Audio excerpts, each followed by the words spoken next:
Hello there, toy collectors. My name is Kevin, aka Toying Around, and I am very excited to bring you this special review.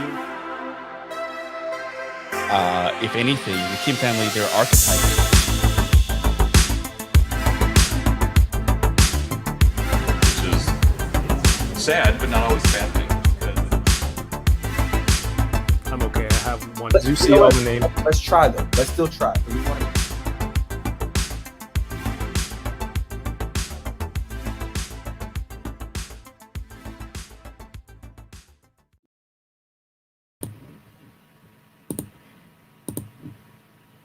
Mic check, mic check. Making sure I'm not muted again this time. Sounds good. Hello there, everyone. My name's Kevin, aka Toying Around. I'm a toy collector, toy photographer, and sometimes toy reviewer. And you are watching Unboxing Thursdays. I've got a huge pile of unopened toys. Plus, I keep buying toys every week. I have a serious problem. But this stream is a weekly push for me to unbox things so I can make space and get rid of all these clunky boxes so, I could buy more toys. And what was a weekly rap session with some of my friends turned into this, online stream thing with different people in the collecting community. And we all discussed the different aspects of this hobby that everyone, who's on and watching knows and loves very much. So whether you're tuning in live or catching up later, you're on your commute, you're doing the dishes, or if you're just unboxing some toys and you have some noise in the background, don't forget to hit the thumbs up if you like what I'm doing here every week, and consider subscribing with the notifications on, because all of that goes towards getting more eyes on the channel and the almighty YouTube algorithm, and doing all that stuff, sharing the video that we're live now, really helps, and I appreciate you guys. So thank you very much. Thank you everyone who watches every week. If you have something you got to say, you want it highlighted or read out on the screen, or you're just in a position to help out the channel, you can send a super chat or a super sticker, I think, where you click on that little $ thing at the bottom, if you're comfortable with that. And this is also streaming simultaneously on Twitch. That's twitch.tv/toyingaround. Last week, had a hilarious episode with my friend the Chamba. He's an amazing artist, very knowledgeable in a lot of toy stuff. He's very passionate about toys. So catch up on that episode later. And all previous episodes are available on the Unboxing Thursday playlist that's on the side of the screen or wherever. I don't know where you're watching. Tomorrow, Friday, I'll be doing a recap of the season finale or series finale. Season finale of Falcon and the Winter Soldier with my friend Troy Collects Toys and Jason Lapidus. April 29th, the next Thursday, there will be Unboxing Thursday. I'll also have a special video going out that day. You don't know what it is yet. I might not know what it is yet. May the 6th, I'll be back with the Enablers. So make sure you're subscribed, notifications on. You don't want to miss out on any of this stuff. Tonight, nothing but illustrious guests. I'm opening toys with two awesome collectors. You might have seen them on their IG chats, on their IG live chats called The Hangout. This is Mr. Jason B. Michael and the man simply known as Paige. Oh, I thought we were on. I was sitting in the background. Oh, we're on now. Hello. Hey, how you doing? What's going on, gentlemen? Did you know about this tonight, Paige? I was just sitting here at my desk. I have no. I know we just beamed in here. It was awesome. Hacked into your computers. Yeah. What's up? Yeah, man, I'm super happy to be here. It's gonna be super fun. I am very excited. It's funny because we did like a systems check last night, and we ended up chatting for like an hour. Yeah. So two things that it's like it's positive because I'm like, oh, it'll be a great conversation on Thursday. But on the other side of that coin, it's like, did we use up all the good material? So let's pretend that call never. No, Paige can talk for hours, man. We're good. Hours. Hours. Yeah. Well, guys, thank you very much for coming on. Well, real quick, someone sent a super chat. Let me read that first. That is High School Creations. He says, "Let's go." All right, we are going. Thank you, Mike, for the super chat. Thank you, Mike. For people who are tuning in, if they're fans of yours and they found their way here, everyone, thank you for watching. For people who are watching who don't know you guys, maybe introduce yourselves. I guess I'll start with Jason. Oh, hey everybody. My name is Jason Jason Michael. I'm actually in Quebec City, Canada, and I guess a toy photographer is probably the appropriate term for it. I'm still kind of getting used to the term. I still look up to a lot of people in the community and all that stuff, so I'm still learning how to work my way into toy photography. Thanks to everyone for the support. And yeah, I don't know what else there is to say. I take pictures of toys, and there's my lovely wife, and she doesn't think I'm too weird about it, so that's all right. And what kind of stuff are you into? Collecting, not like weird stuff. No. What's that? Sorry, I was reading a comment. I'm going to turn that off for a minute because I got distracted. What was the question? Oh, no. Why don't you let the other collectors watching right now, let them know what you're into, what kind of stuff you like to collect or buy. Oh, man. We got all night.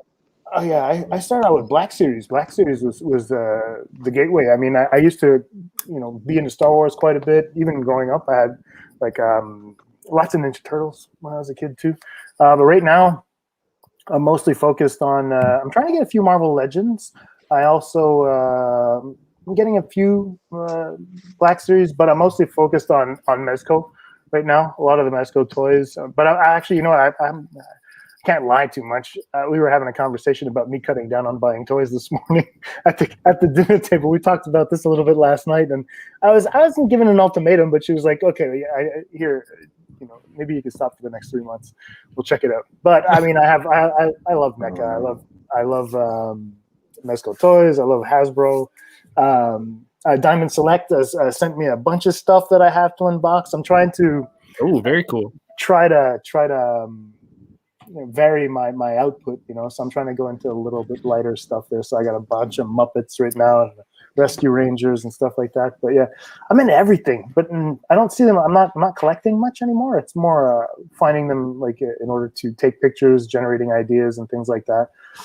So yeah, there's going to be a bunch of stuff that I'm going to have to get rid of eventually because it's just taking up space. But I'm into everything. I like it all. Sweet. Cool, man. And Paige, what about you? What are you into? Oh yeah, and let people know what you do and all that stuff. My name is Paige. I do the toy page. I do the hangout.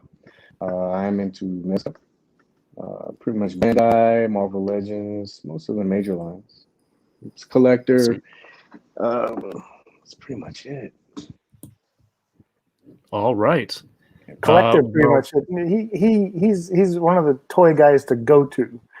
Paige will always undersell himself. Oh, yeah, whatever. If anybody knows Mezco, Paige knows Mezco. He's like the Mezco historian, in my opinion. So don't let him just kind of downplay his involvement and understanding the line and what goes into it and stuff like that. You own every Mezco, don't you? Or 112 Collective? Yeah, I'm really lucky, man. I started early before all the hype got pushed in behind me. And I made some pretty good friends and made a good network of people. So if there's something that I kind of miss out on, guys like Jason or Anthony or anybody else, they can help me out with that. Man, I really appreciate that. And to collect this line, you pretty much need a good network of people to help you out. So absolutely. Anything that I have in the vault, that's what I call it. But anything I have in there, it's mainly all community built. So it means a little bit more to me. Perfect. Absolutely, man. Mezco, there's definitely some stuff that you can miss, and it'll be hard to get later. So having a good network is great. Speaking of having a great community, thank you everyone who's in the chat watching right now. I just want to shout out some people who are here real quick. Plasti Adito is here. He's been super pumped all day, all week. Hey, Plasti. What's going on, Plasti? King Megacon, Primero is here. Oscar Vasquez, Bat Force Grump, and the Tuesday crew. What's going on? 796 Studios and Butter Nation. Hey, James, what's how happening? you doing? NYC Figure Fanatic, 1/6 Shooter is here. Have to break out the Trevor. Canadian butter. Ooh, he's got imported butter. Hey, Trevor. Yeah, I had to ask you Cerebral about Deep. that. Oh yeah, we can talk the about Butter that. Baron. Yeah. Paul I don't Morales. understand that shit, man. Butter Bear and all that stuff. You guys are gonna need to explain that to me. I'm completely lost. I saw you posted avocado stuff today, and apparently that's a kind of butter as well. And I'm just like, oh man. Show me what the butter is. Show me the butter. The joke itself has just evolved beyond my control. So, and we're having fun with it. That's the best part. Paul Morales, what's going on? He's here every week. Thank you for showing up again. Happy Thursday. Alberto Carrillo, Luis Marrero. Man, these names are really challenging my rolling the R's in the names. Justin, what's going on? Pat Dangerous, Marcus Yee, Kyle is in the house. Terrence, what's going on? Good Boy Collectibles, Charles Phillips, Chamba from last week. Guys, make sure to check out that episode later. Fernando, and some of these names are starting to double up again. Adam Gonzalez is in the house. Mark Rose, Tony Collector 10, how's it going? Charles Phillips, Heroes World Online, my local toy spot and comic spot here in Markham, so make sure you guys check them out. Nuts Foo, Nuts Foo, man, that's a good name. He just sent us a square. That's perfect. It's a great comment. If you can't see emoji, it might be, I don't know, it might be a butter. That's probably that. I could probably see it. Wolfpack is here. What's going on, Wolfpack? Origami Help Desk. Okay, Chamba's also on Twitch. See, I told you, Chamba's everywhere. Johnny number 5 Bat Force. See, we're not doing this. Okay, we're not doing this today. Oh, yeah.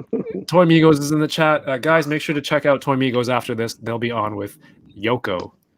I have to check out Toy Migos. I've heard so much about them, and yet I've been wandering around. I have to get into. I have to check out the podcast and everything. I heard good things.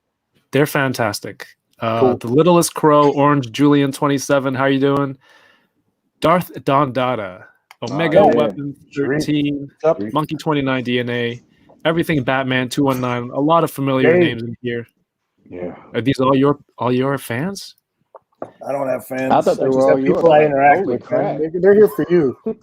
AI's collectibles, wing or lose. No, people are rarely here for me. They're here for A, toys, and B, the guest. I'm just a big stupid face. Drew Olive, how's it going? Cosmic Figs. Damn, a lot of people in here tonight. This is awesome. I think they're very excited. I'm very excited. I just got a package today from Japan. Clockwork Orgies in here. Nuts Foo, yes. Kirby Kai. We good? Are we caught up? Soul 3000. What's going on, man? CMB Rock 1. I was going to skip this, but then I seen Paige was on, so I had to check it out.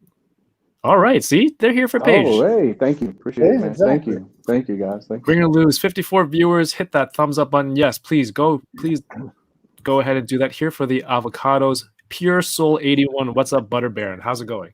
Yeah, so, Butter Baron. Jason, how much is a stick of butter in Quebec? It really depends on what if it's on sale or not. Average. I know. Yeah. Average? Yeah. $5.69. Yeah, expensive, right? Oh, it's ridiculous. That's Canadian money, so it's probably what, 55 cents US. Yeah, so they don't feel the problem that me and you do. Paige doesn't either. Yeah. So what happened was there was the Walmart exclusive Black Series. Okay. You know, the Ahsoka, the Darth Maul Trooper. Oh, is it sorry, again? Okay. Yeah, so those were Walmart exclusives, and it's $6 per case at Walmart. I went to go grab them, but there's no limit on them because I was super annoyed. I'm like, these are exclusive, $6 per case, no limit. Butter, which is normally $6, was on sale for $2.99. Limit $6. Why is there a limit on butter but not the exclusives? But I ended up buying a whole bunch of butter because my fiance bakes a lot, and then you can freeze it for later when she needs to bake something. She can thaw it and do whatever. Right. So as a joke that day when I picked up the Walmart exclusives, I posted a picture of my haul, including my butter, and then those scholars over at Toy Migos were like, "What's Kevin doing with all that butter? What are these Canadians doing with all this butter?" And then they started making these jokes, and Cheney's started saying like, "Oh, they were just workshopping names." That's until perfect. I love that story. With the alliteration stuck, the Butter Baron. The Butter Baron. I'm writing that down. From then, it's evolved. You know, it's got Spanish. It's Baron Mantequilla. There's a whole bunch of stuff. I don't know the French one. He's international. Internationally known. And then I was making some guac today with these whole bunch of extra avocados. And I'm like, I'm going to do something stupid and then take a picture with something with butter. And then I remembered in Chinese, avocado is ngao yao guo, and ngao yao means butter and guo is fruit. So the literal word, because it's so smooth and buttery, right? Like for Chinese people, when they name, I think like, I don't know, however many years ago, when like new products started moving in, like they just name stuff by describing it or using Chinese words to sound out what the English word is. So like a lot of the stuff is really based. So like butterfruit. That's so I decided to drop some knowledge today for the Butter Nation. Trevor is wrong. Margarine is not butter. How dare you? I mean, that's the whole marketing behind margarine, isn't it? What? Not real butter? I can't believe it's, or is that just? Yeah, I don't know. I never buy that. AI's Collectible sent a super sticker. Thank you very much. I don't know how to bring it on the screen for the stickers, but I appreciate you. Thank you. Another fellow Canadian collector. Pale Aragorn is a hilarious name. So good afternoon, evening from Twitch. Is Aragorn? I don't know. Lord of the Rings. Yeah, is he? Not butter, yeah. You have to distinguish. He's a pale Aragorn. But yeah, everyone's here. They want to see some toys and unboxing and maybe some stuff that we have to say. Paige, what have you got for us, man? Oh, me? Oh, I thought I was going to have the Hazard Squad Commander today, but that didn't happen. They didn't deliver? No. Like Kevin made the call. I know. I was like, crap. He stopped it over at the border. Garlic butter. Jeez. No, but when I went in and I was like, oh, man, I have to have this for today. And then when I went to FedEx, I looked at it. It said it was going to be Thursday. And then I looked today and it said Friday. And I'm like, oh, that got shot. So I only have 3 things. So that's all right. Let the people know. I have this was gifted to me by a good buddy of mine, KJ Bernard. Oh, lucky man. I can't even find that fucker. I tell you what, man. The Walgreens here is really bad because we have a lot of tourists. And so they'll come in, and of course you have guys hunting too. And so they'll take that stuff out. And so you pretty much have to go all around Florida to try to find anything in Walgreens. And I couldn't find it anywhere. And I said, hey, man, if you see it, will you let me know? And then he and I, because he lives kind of close to me, he and I kind of met up. I had a Superman for him. And so we just swapped out. And so he got me this. So I appreciate you, KJ. Thank you so much. Cool. And then I was like, I can't come in empty-handed. I was like, what can I do to make this interesting?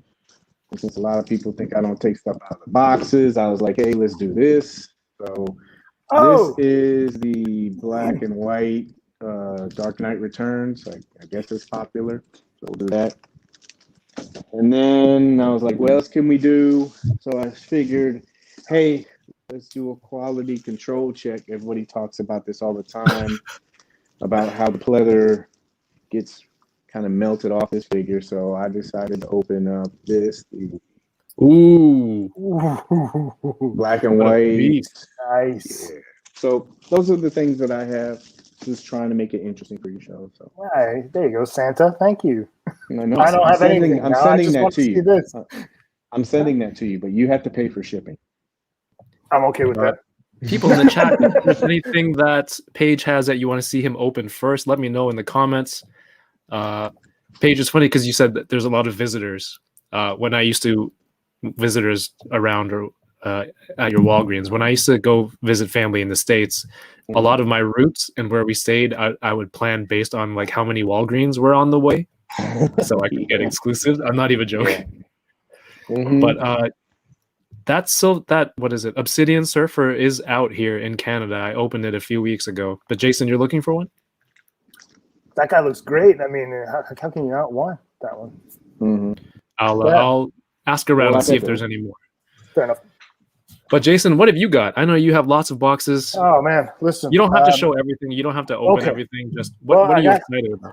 I'm excited about these guys.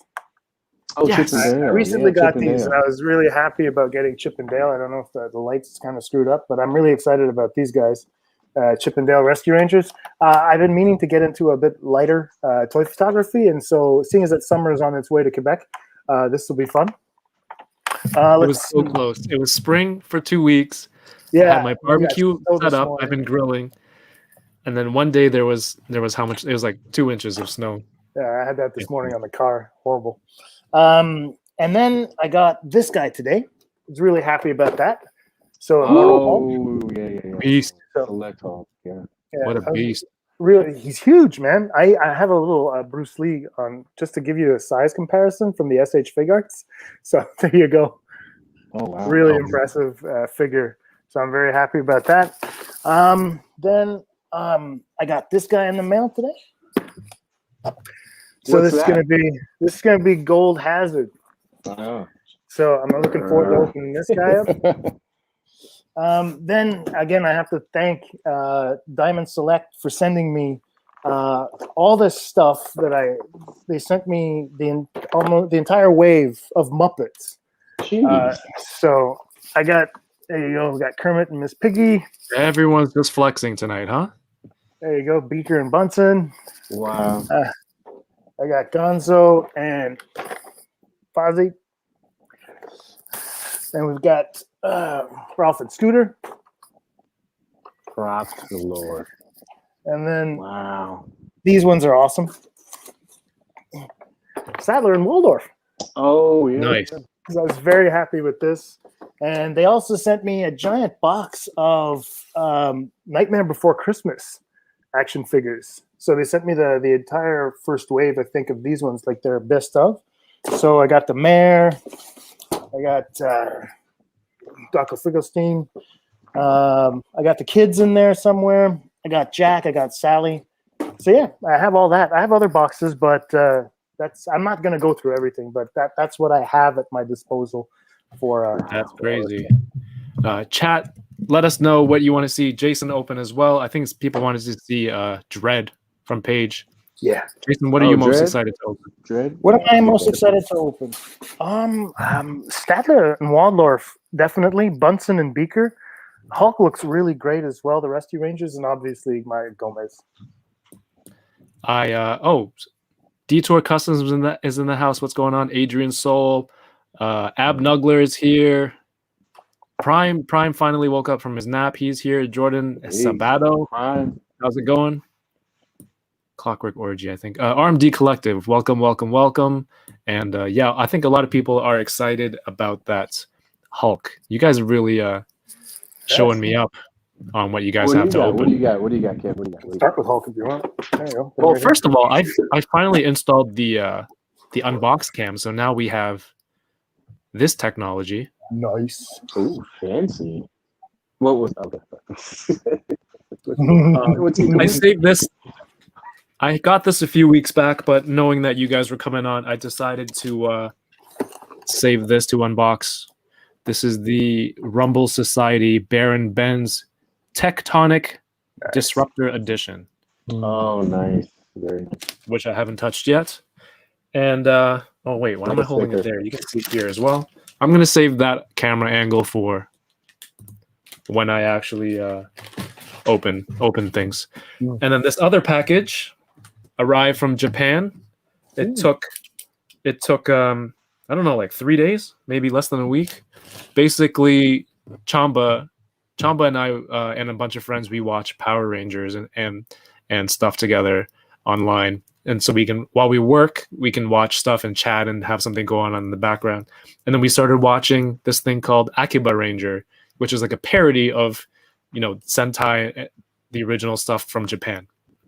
And it's really funny. It's like it's a play on like people who are, almost like collectors, where they're super into a property, and they get turned into Rangers themselves. And I ended up buying the entire wave of the figures from Japan. Wow, just nice. from watching it. So Chamba got like 150 enabler points just from watching this with us.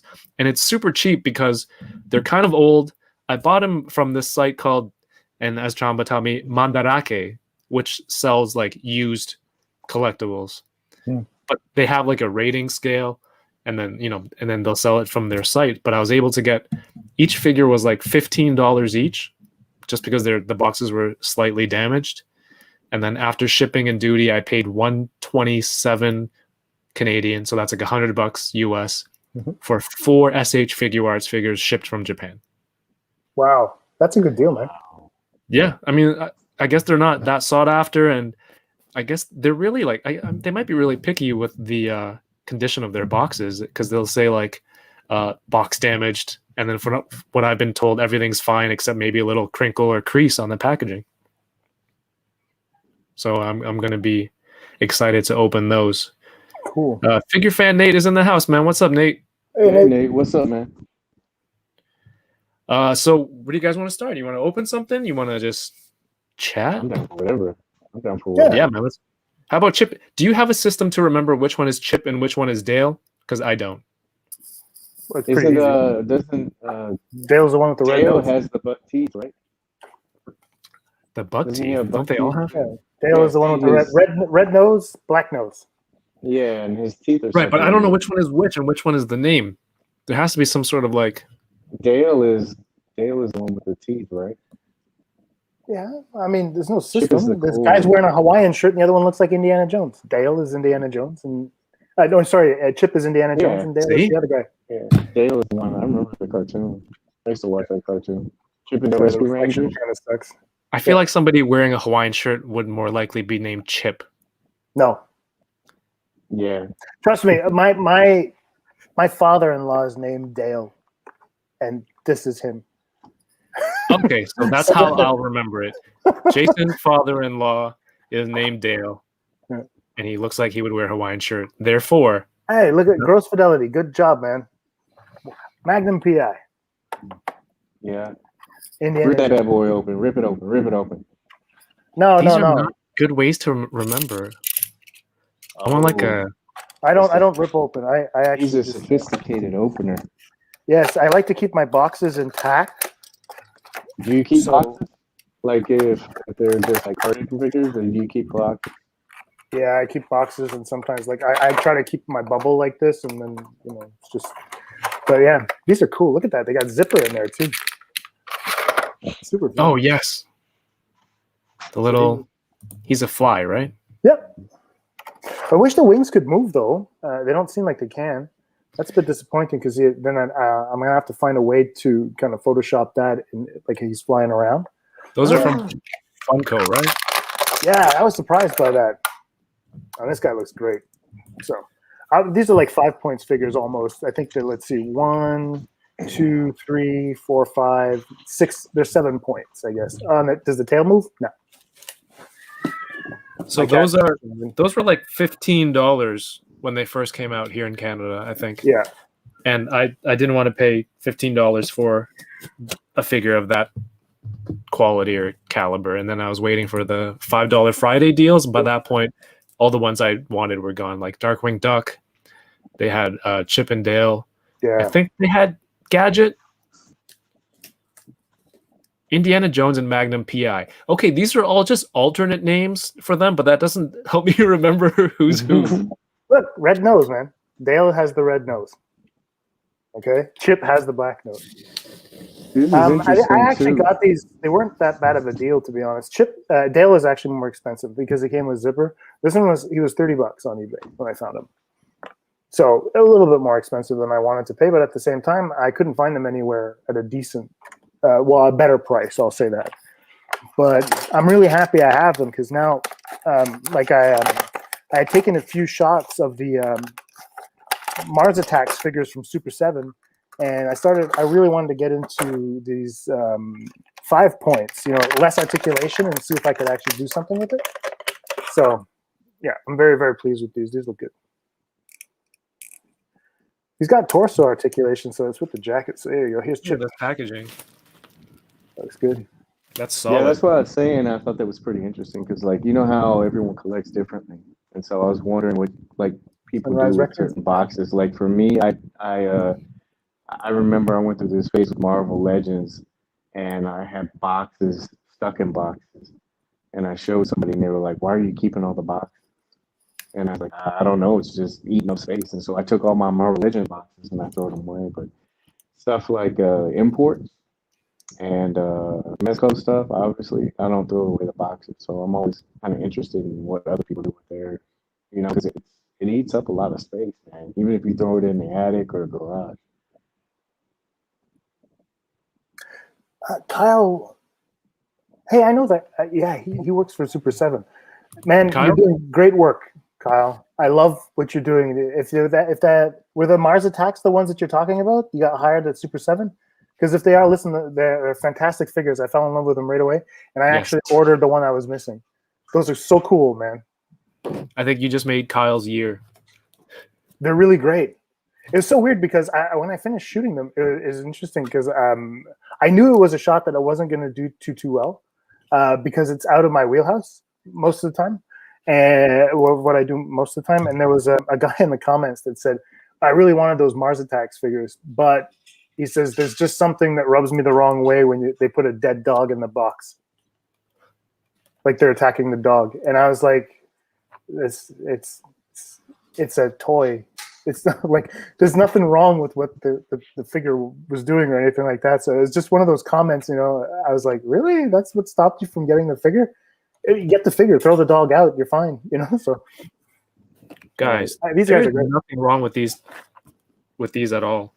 Like the regular figures were $15 and the boxes are fine. And then this one was $12 because it said the box was destroyed. Those are cool. There's nothing wrong with it.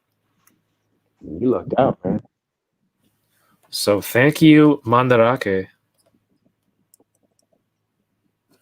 Arigato. So there's 3 Rangers. I bought 2 of the Red Rangers. So I'm going to open one today and save the rest for next week because I'm going to open Ben's with you guys. Corner is dinged. Yeah. Paige, there's a little tab where you can, I think it's called chat, or comments. You can see the comments. I see the chat button. I push that, but the whole chat goes up. I don't know. Yeah. It's like but Paige, it takes out. You the do screen. on your Instagram. You do a weekly live chat. Oh yeah, usually the hangout with Jason here called the Hangout. Why don't you let people know about that? Oh, the hangout. The hangout is just it was a little series that I wanted to come up with where I would talk with some of my favorite friends, and obviously Jason takes up a majority of that because he's a good friend. So, but no, it was intended originally.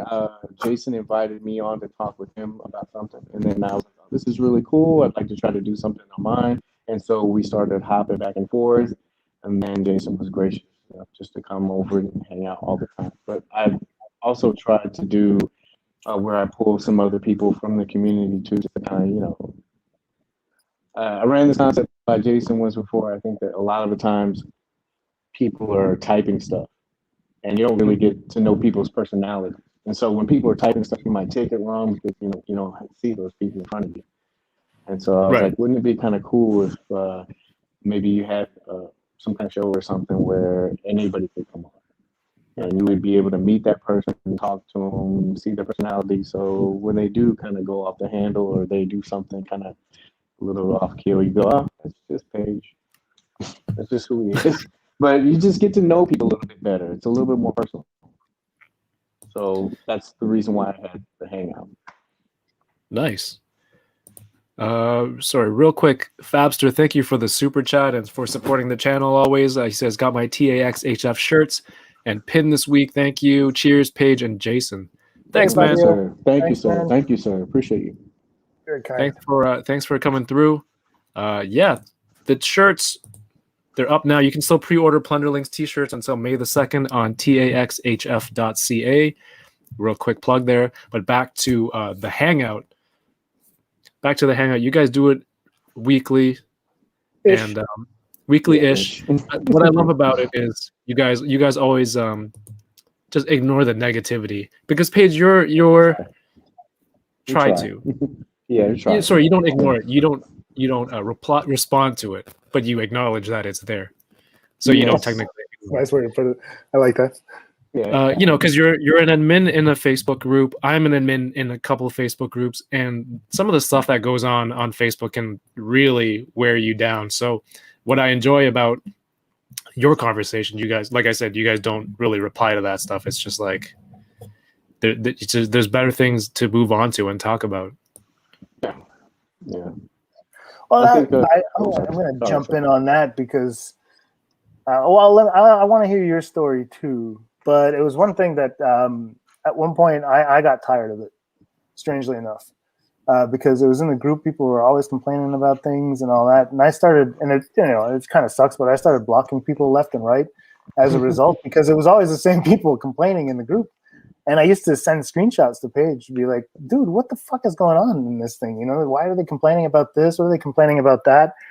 And eventually, like, Paige was like, no, you got to let them air out. They have to have their own posts and all that. But what he noticed that for a point is that negativity was one of those things where it seemed to fuel so much of the conversation that it got out of hand. And we were talking about it weekly, every week, like for the first, I don't know, maybe 6 or 7 first hangouts. It was a point of conversation to the point where I was getting annoyed with it. And I was like, why do we have to talk about these people that are just never happy?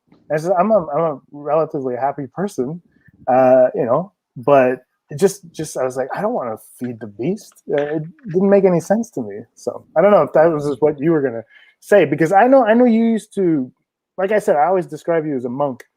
You very patient individual, whereas I'm not. That's very soft-spoken, like I imagine a monk would be. So I don't know. I think that at one point you started to acknowledge that there was a lot of negativity as well. And I don't know if I was the one who prompted it in you, or if you. It's a good conversation to have anyway. I know that at one point you acknowledged it was like, yeah, there is a lot of complaining, a lot of bashing, a lot of So I don't know. I guess you could take it from there.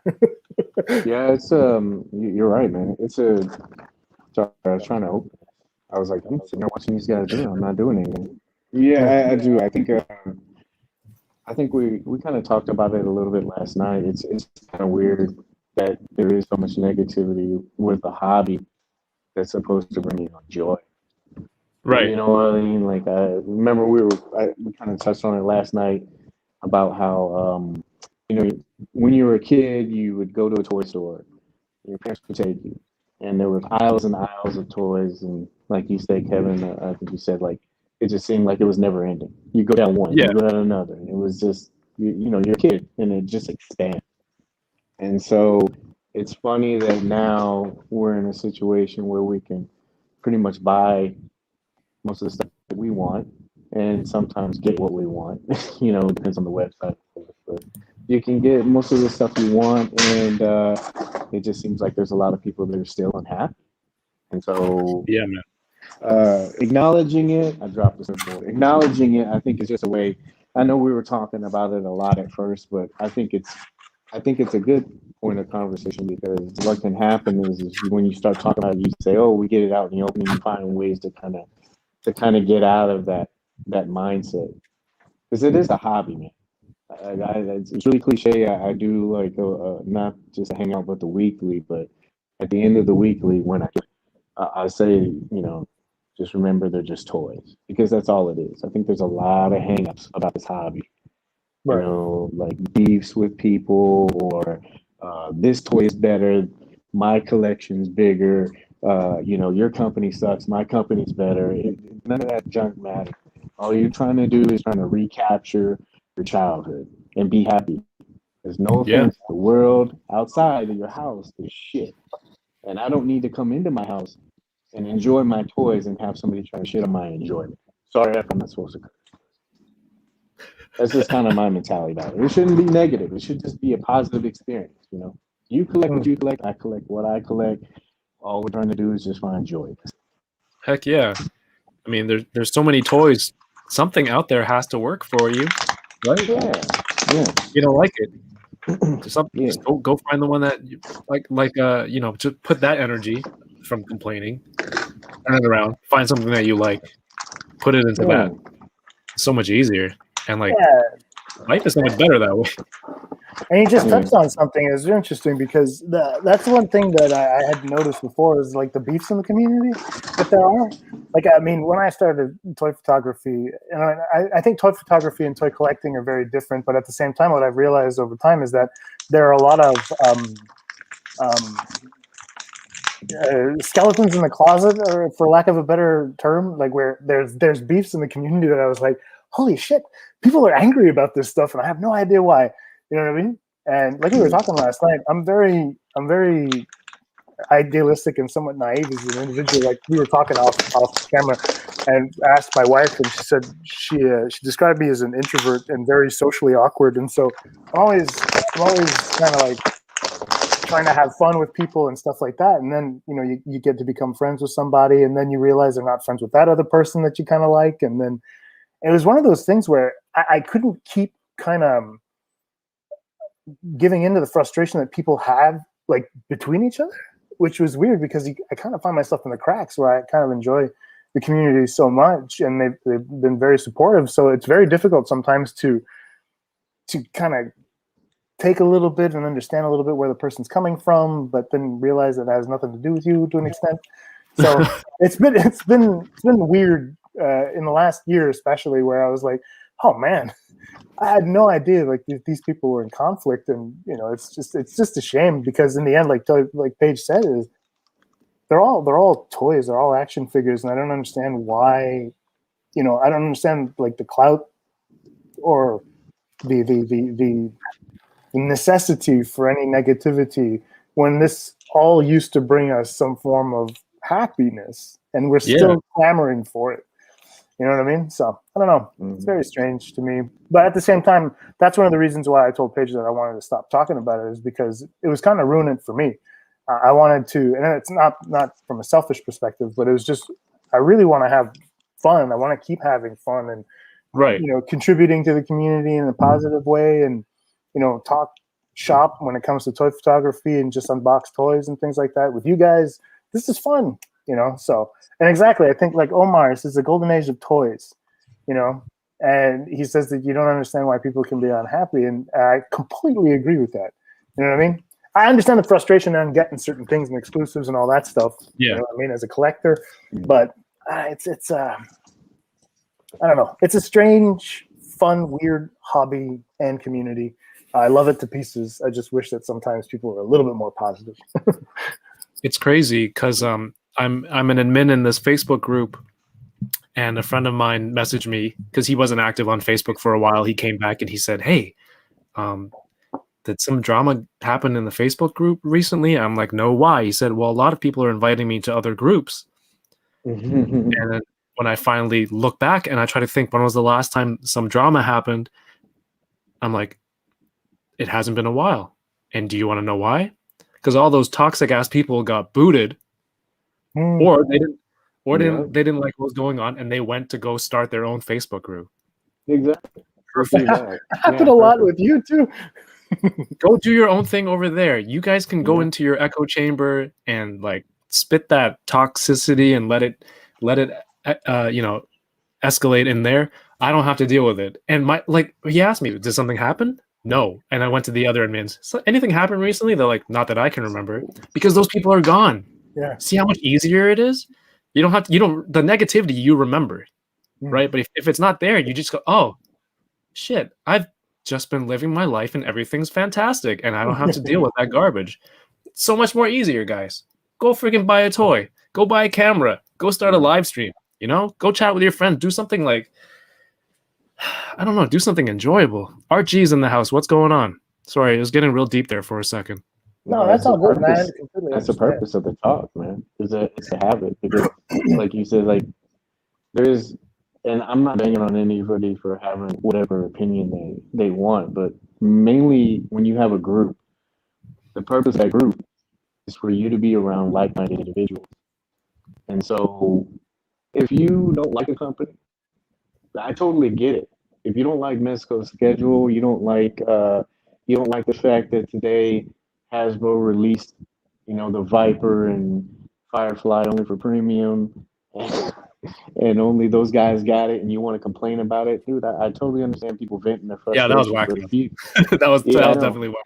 Yeah, I was surprised. I was like, what the hell happened? I was like, when did this happen? And so, but it's good news. I know it's good news because it kind of shows that they're kind of listening, and there might be opportunities for these other figures that are $30,000 that you might be able to, right? So, but yeah, if you want to be like negative, dude, like just create your own group, and you guys can be negative all you want. If you want to be positive, Yeah, and just then come they're to just another gonna day. self-implode. That's the best part. Yeah, it will, because Clockwork I'm telling you, right now that negativity, no matter who you are, even if you're around like-minded people, the negativity is gonna wear on you, and you're gonna get tired. You're gonna be like, dude, all we do is come in here and bitch about stuff and complain. There's no into action, and that's the whole purpose of like having some of the talks is like saying, okay, yeah, there is this problem with this company or this person's doing this. So now that we know the problem, what can we do to kind of try to solve the problem? That's what the focus is of a group should be, is like trying to find those things to make the experience better, not sit there and gripe about it, because these companies, they're not in the groups, so they're not going to be able to see all the stuff that you're talking about. So you're pretty Right. much closing the door and yelling at, you know, whoever's on the other side. It doesn't make sense. So you should use a group to make progress. If I didn't make it explicitly clear, Paige is on Instagram. This is his page at the toy page. So guys, his information and Jason's are all in the description below. Make sure you give them a follow. And that's from these two accounts. That's usually where the hangout occurs. Jason also has an amazing page, amazing toy photographer. I didn't really know about your stuff until that Gomez photo. I think it was the lone roach in the forest fighting everyone.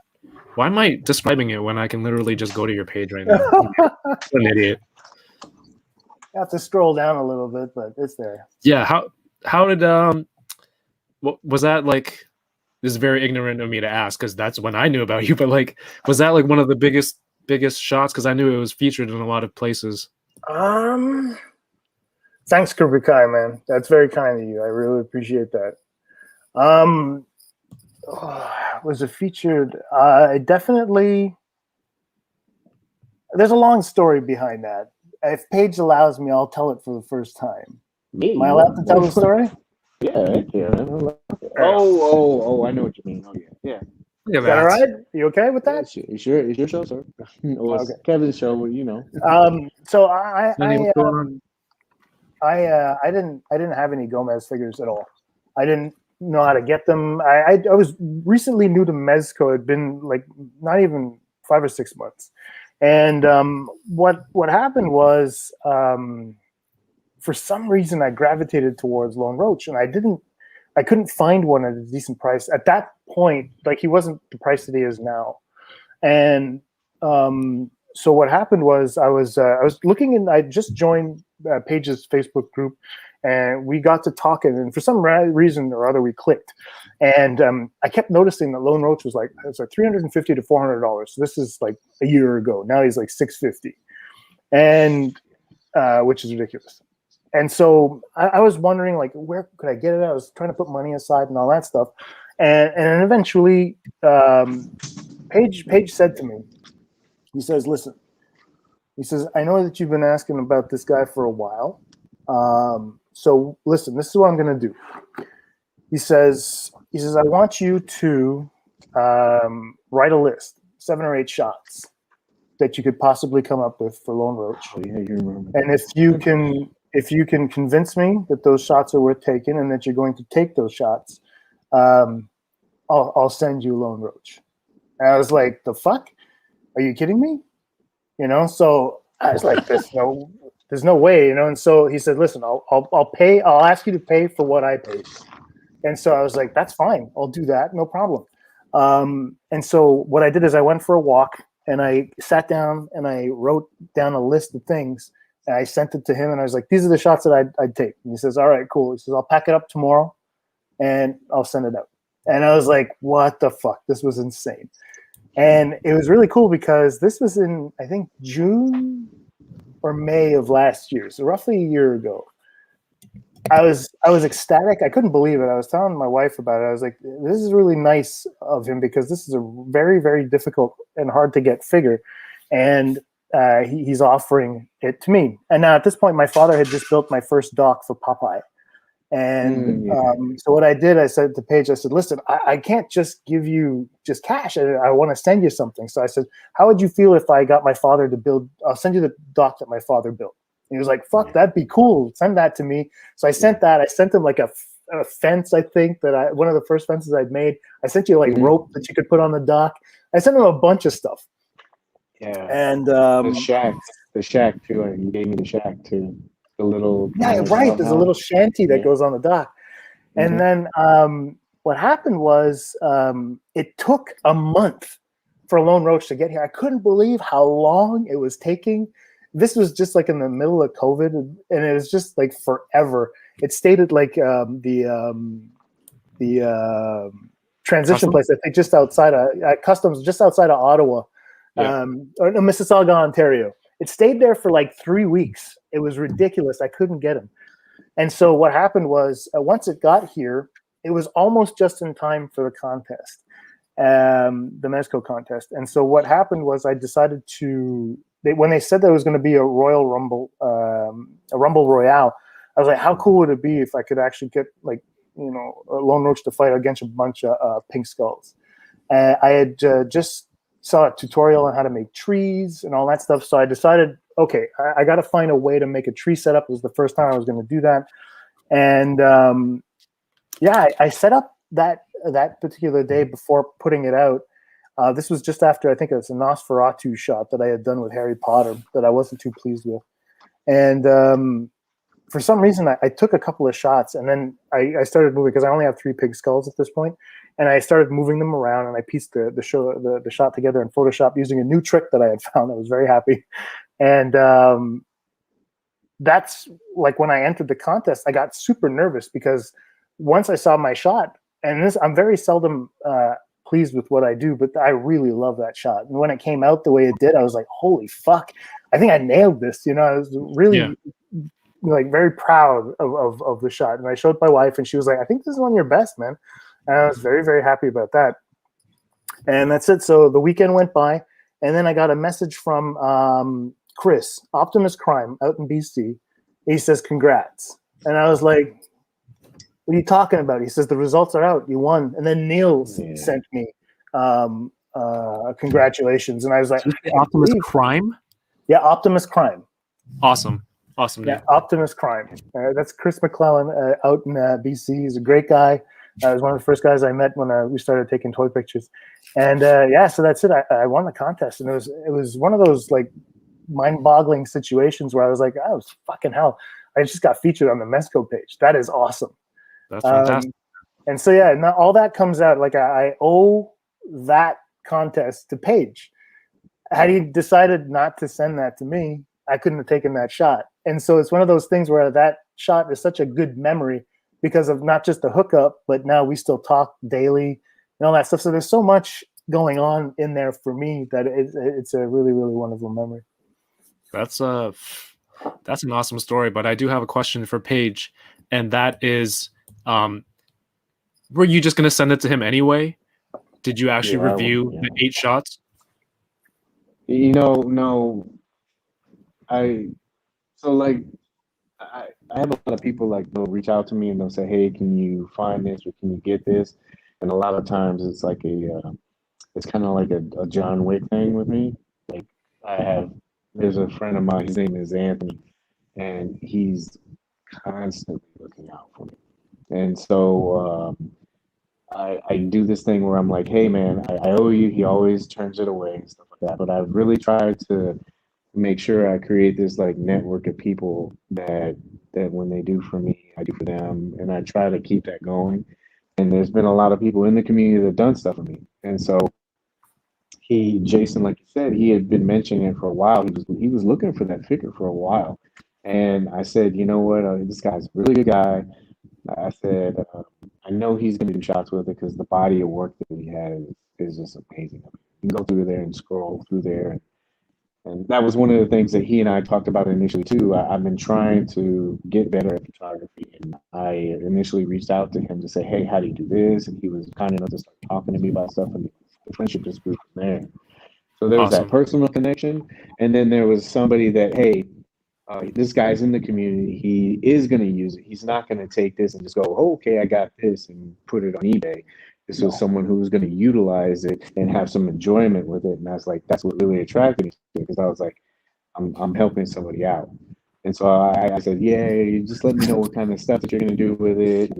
And he was like, yeah, sure. And then he did the shots, and I felt better about that figure going to someone who was going to enjoy it, who was going to use it, and him winning was just, I mean, it's icing on the cake. It's cool, and that he says that happened because of that, but he the talent that he has would have happened with something else. He would have another figure that would have done, but it's a cool part of the story because it all like comes kind of full circle because he did that and it was an amazing shot, and so it's just kind of everything that went into it. He has stories for each one of his photos.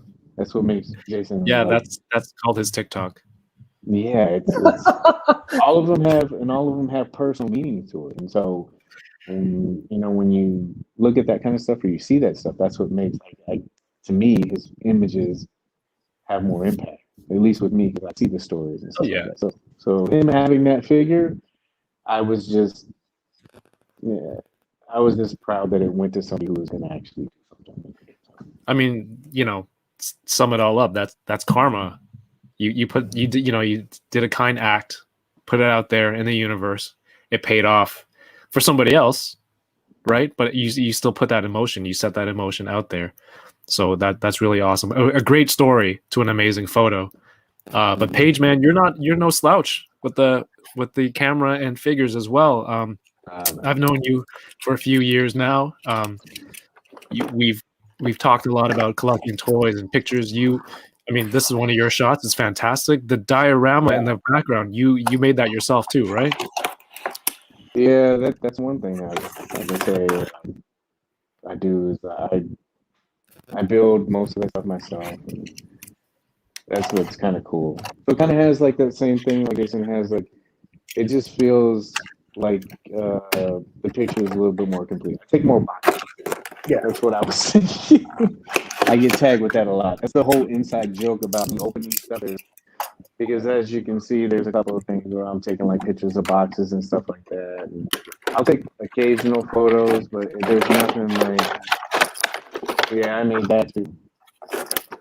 Well, like this, it's, I'm not into like the whole, and there's nothing wrong with that. Like trying to push yourself as an artist and stuff like that. To be honest with you, time-wise, it's hard for me to do a lot of stuff. So just like this last 2 weeks, I'll get in and I'll build something. I'll tinker on it for a little bit and mess around with it. And I just maybe take a shot or something like that. But kind of like with Jason, I can look at a photo and I can say I did everything in that photo. I made whatever it is. Like you showed the Batman, I could say, oh, well, I made all that stuff. I set it all up and I did the pose, and then it's just for fun. But at least I can say that everything was created. People looking at the shot right now, the barrel of the gun, this Bond shot, like was individual pieces. Was it individual pieces of foam that you cut out? Yeah, that was a pain in the ass. Jesus, I saw the entire production of that thing. So many iterations before you got to what you wanted. He was sending me pictures daily.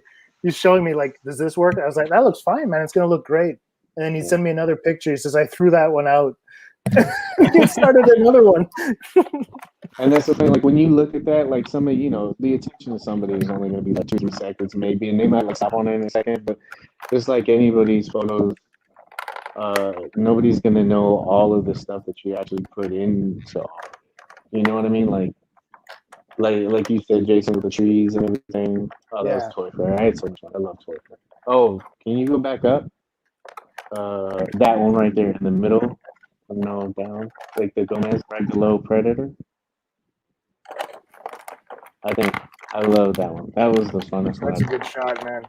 So Gomez is from The Void, right?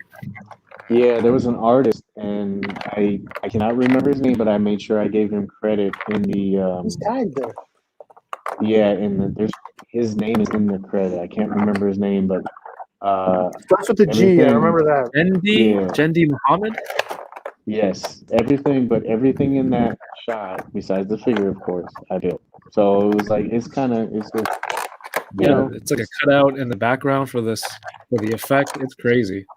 Yeah, that's all made with foam. you know, and then I just painted it and I sanded all that stuff and did all that stuff. And so that's what's kind of like cool about it. It's like Jason with his stories, uh, with what he made and, you know, his personal stories that attach, like, you know, his father or different things that happened in his life. Like that kind of something, those shots mean a little bit more to me because I can look at it, like I said, and I can say, I made all of that. And I remember all the stuff I had to go through to do it. So, And Hulk is a pain in the ass to get out of this fucking thing. Jason, correct me if I'm wrong. I think I heard you say before, like, you only take one click on the camera. No, Like you don't. I take one wow. shot. I take one shot. That means what I'm doing when I plan out, I'm only planning for one. But I'll take maybe, 80, depending. I mean, sometimes it'll be 3 shots. Okay. And other times it'll be 80 shots. It really depends. You know what I mean? There's in most recent stuff, like the Raphael shot where he's holding the little rat. I took 3 shots. I got it. That was fine. So that was really, really fun. Lone Roach, the one that we saw earlier, that one's probably close to 50 shots because I had to move some skulls around, right? Because I had 3 pink skulls and I had just recently painted some heads. And so what I did is when the original picture itself is the pink skull that is in the air being kicked in the face, he stays there the entire time. The pink skull that Lone Roach is actually leaning on, he stays there the entire time. And the other pink skull is a guy that I basically moved around in order to piece together the entirety of the 8 skulls. And so I needed at least, I needed at least 10 shots to make that shot work. Oh, wow. Oh, and then you just kind of layer them. Yeah, precisely. It's just a layer mask in Photoshop. When you have something in your head that you want to work, and they wanted a rumble shot. I figured that just 3 wasn't rumble enough. So, and it's really funny because I remember seeing comments on Facebook. Like one of the comments was, "Oh, great, Photoshop won," and I was like, "Well, I still had to take the fucking shot." And then there's another dude that wrote, "Oh, great, the guy with 8 pink skulls wins more pink skulls." I was like, I have 3. You know what I mean? But they were giving as a prize, some more pink skulls. Right. So now I have 6, which I'm very, very happy to have. But there's only 3 in the shot, one that I moved around. So yeah, Kirby Kai asks a great question because it kind of shows you both put out great pictures, but you both do it very differently. He says, "What are your guys' thoughts on using Photoshop for photos? Paige, you seem to do everything practically," and then Jason obviously just mentioned he uses a lot of Photoshop. I don't use a lot. It's different. Sorry, uses Photoshop. Oh, sorry. Oh, right. You told me before you try to do it as much as you try to do it practically as far as you can. Yeah, I don't. Right. The thing is that I think that as much as I enjoy ACBA, I think that there's I don't want to impose a limit to what I have in my head. You know what I mean? And if what I have in my head sometimes it necessitates me putting a couple of pictures together, then I'm not going to shy away from it. I try to do as much as I can practically because I prefer that. So any shot that you see rain in is me making the rain. The smoke is with the atmosphere aerosol. The stands, I try to hide them as much as possible. Now, back in the day, I didn't understand how to do that, but I studied Darius's work quite a bit, The Amazing, to see how he would actually hide his stands. And so, there's another Raphael shot that I have where he's fighting foot soldiers. The stands are all hidden. I didn't have to take multiple shots of that setup because, I didn't have to use Photoshop all that much. That being said, I mean, I don't see anything wrong. Now, I don't composite, which is some people that are going to take like shots of figures, cut them out, put them on a different background, then process all that stuff. Right. I'm not that good with Photoshop. And it's not something I want to get good at either because I prefer really having the setup on my table where I'm getting feedback from the actual setting. Sometimes the angle can change, or if I move a figure around and all that stuff, the lighting's going to hit it differently, and it gives me a different reading on what I'm actually seeing. And then from there, I can actually, create something different. But I admire Paige for the way that he does things, and I admire people that are going to build their entire sets. Darius as well, not using any Photoshop or after post processing and all that stuff. But at the same time, I feel that even the most professional of professionals, no matter how good their eye is, there's a little bit of post processing that's going to be going on anyway, whether it's Lightroom, whether it's Photoshop, just a little bit of tweaking here and there to make the shots better. So I don't see anything wrong with it. You know what I mean? I'm not, it's very subjective, Right. But like I remember someone had challenged me. He says, try to do an ACBA shot, and I says, well, listen, I'm not going to do an ACBA shot, but I'll show you what I could do.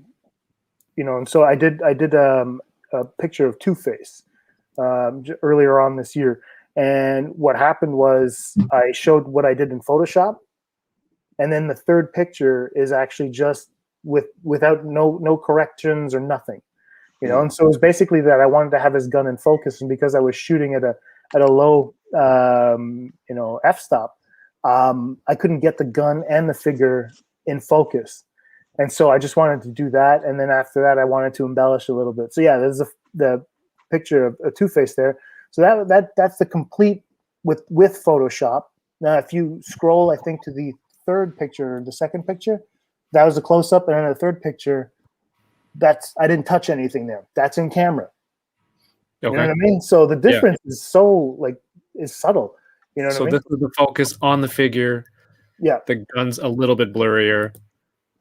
There's more that's pop and color and lighting. It's just a little brighter in the explosion. No, I get it, because you want that black background blur with the f-stop. That you can't get a gun that's further ahead and the figure together. Yeah. So that's where you would kind of layer it together, right? Yeah. So I admire the people that are gonna I remember seeing it. I don't know who did this. There's a picture of Bruce Lee with a ping pong. He's playing ping pong, and they have that little zip line and all that stuff with the sound effect and all that, and it looks like a comic book panel. I love seeing that, but it's just not something I feel like trying right now. Anyway, maybe eventually, but I don't shun people for the way that they do their work. I actually applaud it if they want to do it a certain way. That's great. And I mean, I like guys like Black Series, Zay. BLK. Yeah, exactly. Isaiah Takahashi. Like that, he's a master with all these tools, and he's able to create these wonderful images. And at the same time, I'm happy with what I'm seeing. Trevor's another guy who understands all this stuff very, very well as well. And I mean, his work looks phenomenal. Yeah, man. I've been following his stuff for a while. Great stuff. But I admire, like I said, I'm not like, I don't have as much patience as Paige. Paige is a monk. He'll build the entire set. And if he's not pleased with how it looks in camera, he'll trash the entire thing, start from scratch, and then try to, do it again. I don't have that patience, so. Paige, how's that Obsidian Surfer, man? I feel like how's the Obsidian Surfer, Silver Surfer, or whatever that you opened? It's cool, man. I like it. I like it a lot. I'm not like a big, poser or anything, but it looks cool. I love the matte color, and I had a little ring light on there, and I was looking at the lighting on it. How it drays off of it. It catches light pretty well. It's really cool, man. I like it. I need to. I need to get into the comics, man. That's one thing I like. I had a friend of mine. He said something to me the other day. A character came out, and I was like, "Oh man, I got to try to get it." And they said, "You don't know anything about the character." I was like, "No, that's the cool thing about it, because if I don't, what happens is usually I'll start digging in crates, because I have a pretty big comic. It's an older collection, but it's mainly stuff like X-Men, Wolverine, a lot of DC stuff. And so, where's Dredd? All right. He's like, where's Dredd? I saw that. Oh, hey, really quick, just so people know, I can't see that chat. So every once in a while, I keep pushing the chat button, but it's not coming up. So if you're saying something, I can't see it. So I apologize. Don't think I got you. Or I'm acting sensitive. We didn't do that joke yet, did we? The sensitive It's hard to joke? make a joke if the audience doesn't really know the context. It's just our little Yeah. inside joke. I know it's an inside joke. It'd be funny. But no, Yeah, I mean, I'm sorry. I would like to learn some Photoshop too. It might make some things a little bit easier. I'm very limited to the space and what I have, but also this laptop is starting to get bogged down. I need to get a new laptop. There we go. What year was that Judge Dredd from? Oh God, I can't remember. I thought you were to be honest with you, I am. So you have every single Mezco 112 collective, right? Don't tell everybody that, but yes, I have some stuff that hasn't been put out that I got lucky with. So, Woo. but yeah, it's Do you like every single property, every license that they put out? I will dispel that for the rumor, characters? and I'll say no. I don't like everything, but I don't let that ruin my experience. There was somebody in a group one time that said like, "Oh, you're just fanboying and you like everything they put out." And I said, "No, that's not true. There's a couple of figures that I don't like, and I listed them." And I said, but the thing is that I guess for me, a little bit of history with it. Like when I first started collecting, I bought. I think it was the Dark Knight. It was the MDX one. The guy was selling that one, and he was selling the black and gray one. And he told me he would give them both to me for $200. Damn. And at the time, yeah. Now, but then I was like $200. Oh my gosh, that's a lot of money. Because they were like man. 65 when they first dropped, right? Right, but all he was doing was just selling. He's like, I don't have any use for them anymore. I don't want them. And I'm sitting here thinking, like I said, in hindsight, it's always funny, but I was like, $200, that's so much money. I said, for two figures? Because I was used to just buying maybe a Marvel Legend. I'm like, and so I watched a couple guys' reviews, and I was like, you know what, I really like that storyline. I was like, sure, go ahead. I was like, 200, and he sent them to me, and so I started really early, like right when they started, and so me being a completionist and doing it, for me, I feel like it's more of like I'm supporting the company from the beginning, and so you can kind of see some of the stuff how it goes, like how that support has leaped them over into the stuff that they're doing now. And it's kind of cool because you know how other guys have other like Marvel Legends guys they collected that stuff since Toy Biz or something like that, right? Toy Biz days or anything like that. It's kind of like me with this. It's like I started when they started, and so it has that little bit of attachment to it. And so I just decided, I was like, hey, whatever they put out, I'm going to try to get it. It doesn't mean I like everything, but it doesn't mean that it lets me ruin my experience. Am I gonna take out Suicide Squad Harley and play with her a bunch? No. Captain Marvel? No, I'm not going to. But it doesn't mean that I go, hey, this line sucks. Just because no, I don't. Yeah, but there are people that are like that. They're like, you know what? Oh, this line is trash because they don't do something my way, or like they don't do this with their figures. That company's trash, and so I think it's funny that a lot of people let one or two releases ruin the whole experience, because you'll see these guys in these groups and they'll say, oh, I just finally got this figure in hand and wow, it's really cool. It's not with every figure, but I think when people start, it goes back to that negativity part. When people start letting that kind of stuff affect their judgment and it starts affecting your hobby, then you miss out on a lot of stuff. And you've seen the penalty for missing out on this line. If you don't get something in pre-order, you're going to pay triple, quadruple sometimes for these figures, and so it has an effect. So make your own decisions. I always say this in the group. It's funny. I go, get the figure in hand before you start passing judgment on something. Like some people they'll look at a picture and go, oh, that's trash. Like, no, man, that's a prototype image. You don't know. Oh no, this thing is falling apart. I love how you started opening that and then teasing it to everyone, and then went completely stopped. The pleather is completely off. It just broke down. I'm just kidding. So I think this is 2015. I live in Florida, and there's a lot of humidity in Florida. Right. And I've taken this thing out probably 5 or 6 times, and I don't have any flaking on mine. That's pretty good. Well, that's a big common thing, guys will say. And I've messed around with this guy a bunch because you can see crease marks in the area. So I've messed with him before, but I broke it in. Yeah, but I don't have any problems with his suit. Like, how have you seen the horror stories? How like the stuff is just flaking off. Right. I haven't had any problems with that. No, I like gotta this take head out a the lot bike. more. I gotta take out the bike. So a little history behind it. There's only 50 of these, right? How many? 50. 50. 50. Jesus. Yeah, there's only 50 out there. Oh my gosh. Well, 48. This guy's head is so cool. The alternate helmet. Jason, how's the Hulk?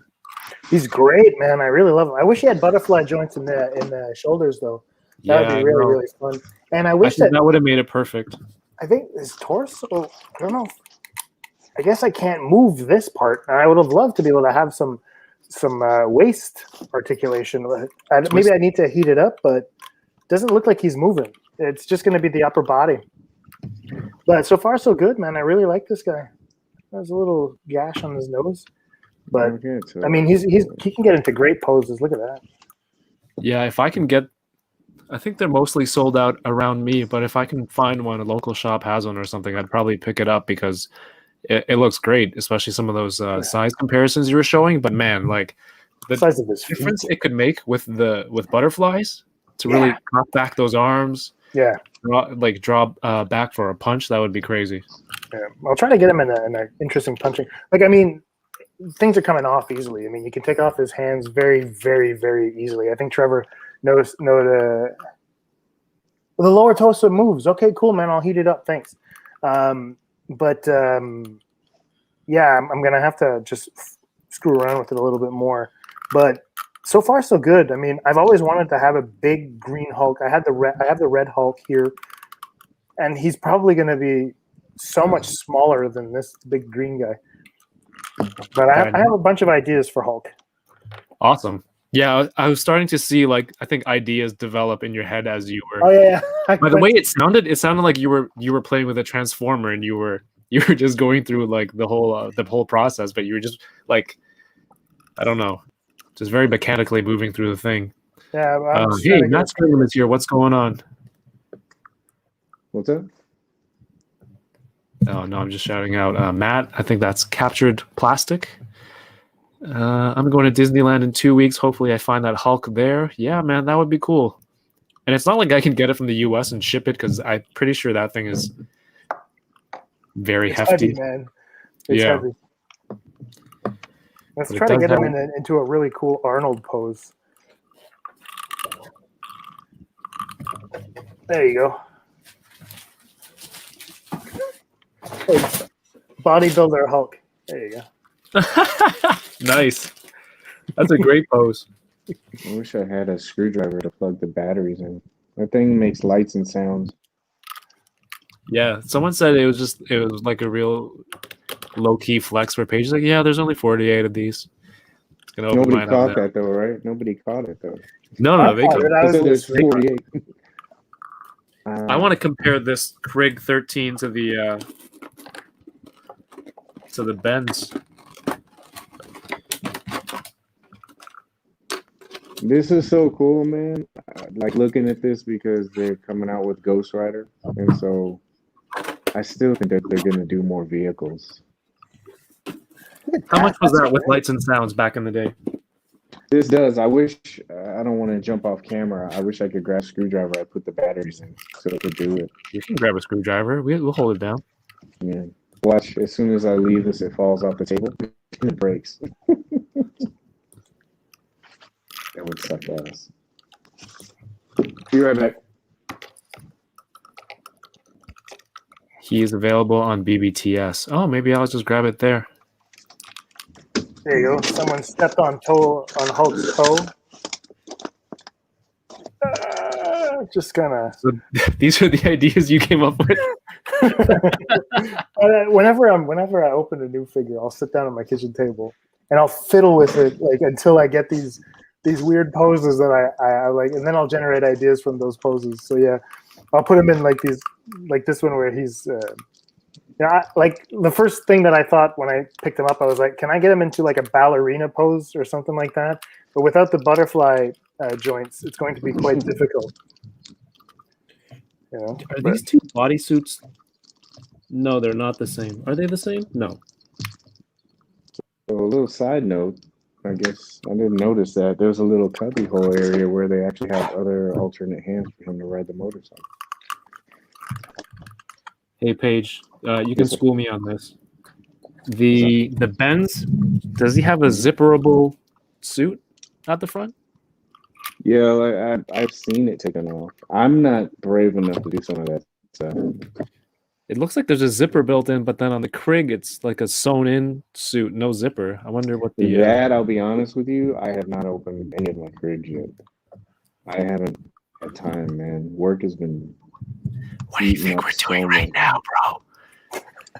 You know what? This is probably the most time I've spent messing around with anything like this. So this is nice, good therapy. Oh, wow, look at that. I never noticed that. So on the bottom of his feet, he's got these, I'll take it off the bike.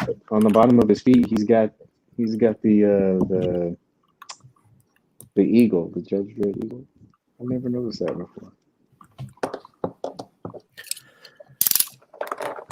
Paige, your Instagram earlier this year blew up a bit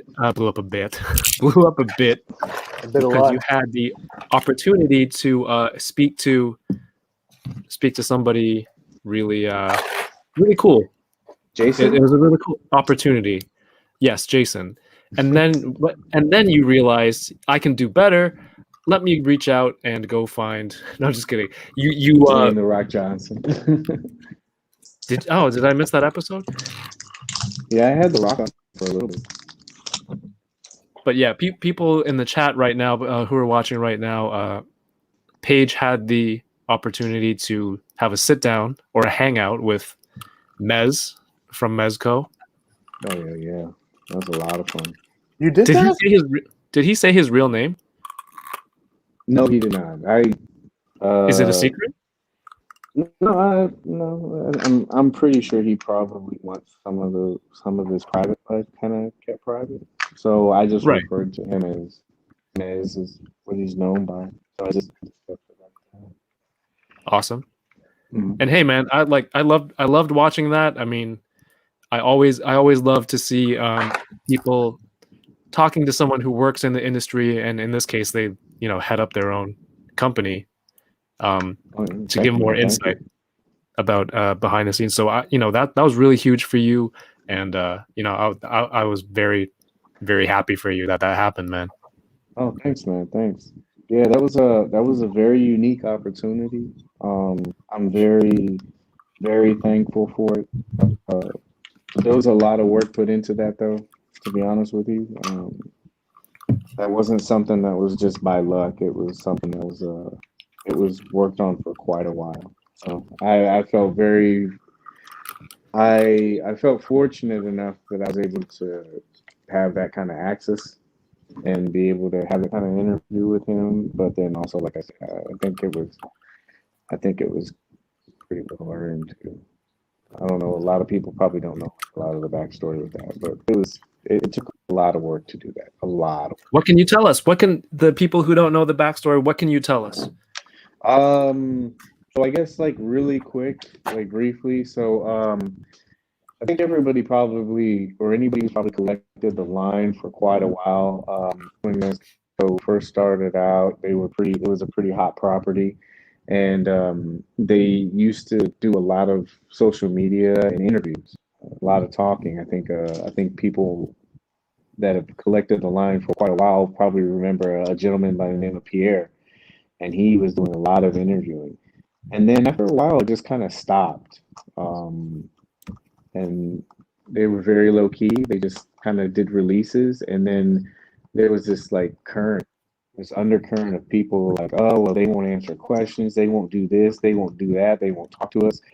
And one year, I had the opportunity to go to Toy Fair, and when I was going to Toy Fair, I said, I think it would be really cool to try to network and talk to them, like maybe bridge the gap and say, hey, Yeah. Because a lot of it was negativity. And after a while, a company like, I don't think companies have a problem taking constructive criticism, but I think when you're just constantly just going, this sucks, you suck, you suck, nobody's going to take any usable or discernible information out of that. So I said, I'm going to go to Toy Fair. I want to talk to them. I want to say, hey, I enjoy your product. These are some of the questions or concerns that are happening in the community. While I have you here, would you like to say something? And that way I pass it to them. And they were very open. I spoke to one individual. He was very open with me. He kind of gave me a couple of answers. I said, I appreciate it. Thank you very much. And then I went in and I did like a little Toy Fair wrap up and passed on that information. And then from then on, it was just chipping away, going to Toy Fair, trying to make connections, and then talking to people, making sure that whatever information that I was given was allowed to be told, and then also making sure that the information was just given not in a biased way. You know what I mean? Not for and not against. It was just say, here's the information. And then after a couple of years of doing that, networking and building trust, I was that hangout. That hangout was probably 3.5 years in the making, because he didn't do interviews. Anybody like I said that knows the company, they kind of shut down social media wise, and then they started kind of coming back. But interviews with him were non-existent. They were very early on, and then nothing at all. And so to have him, I don't want to say interview. That's why we had it as a hangout, because I didn't want to label it that. But having him come on and speak about things, that was an accomplishment in itself. And then to actually have him on camera, that's huge, because I think if you search the internet, you could probably only find maybe one or two pictures of him ever. So, like I said, there was a lot of work that went into that. Probably took 3.5 years, and I think it went pretty well. I mean, I do. I think it went great, man. Yeah, it's you have to take into consideration. Like I said, this is a person that came on, and I was able to kind of have a relationship with him, so he felt comfortable with me to come on. And I was very appreciative of that. But you have to kind of like take that in consideration too. You want to make sure that when you talk to somebody and you have that opportunity, that it's a comfortable environment. That way, it also sets it up for later on. Because if he wasn't doing or speaking publicly about any of this stuff before, you don't want to get in there and guerrilla style interview him. You want him to feel comfortable. You want to lay the foundation. I want to scare the big actions and scare the squirrels away or the birds away. Just and you don't want to put him in a position either where he feels like he's being grilled. I mean, it'll just confirm him not wanting to be on social media or having to talk about anything like that, right? I remember there's a few places that I noticed, like, you should have asked this question or you should have asked that question. I would have asked this question. You're like, that's precisely why you weren't in charge of that.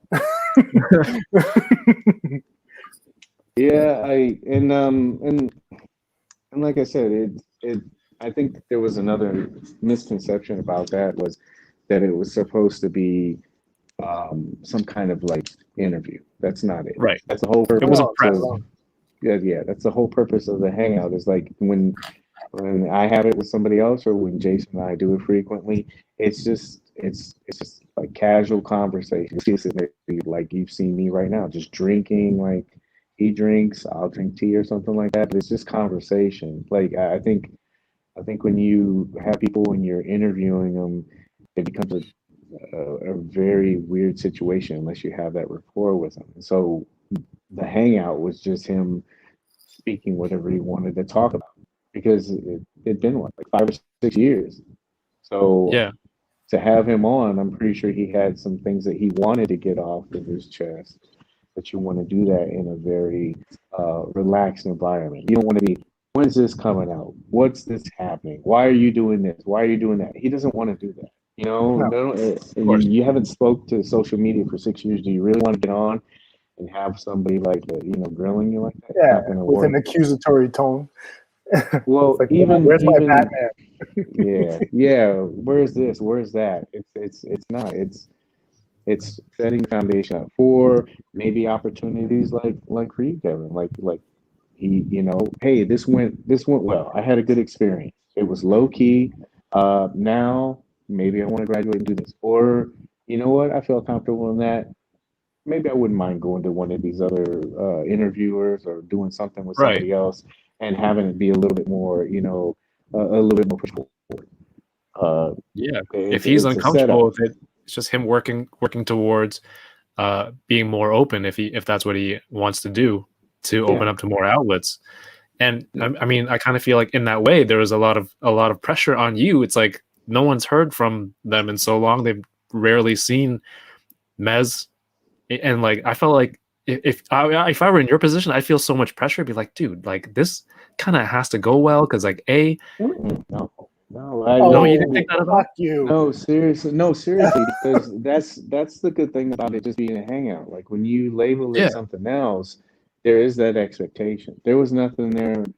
It's kind of like a safeguard with it, but there's nothing there. There's no expectation. If you have somebody come on and you just want to talk and they want to explain what they're going through, it's Hey, fine. later, Like Mike.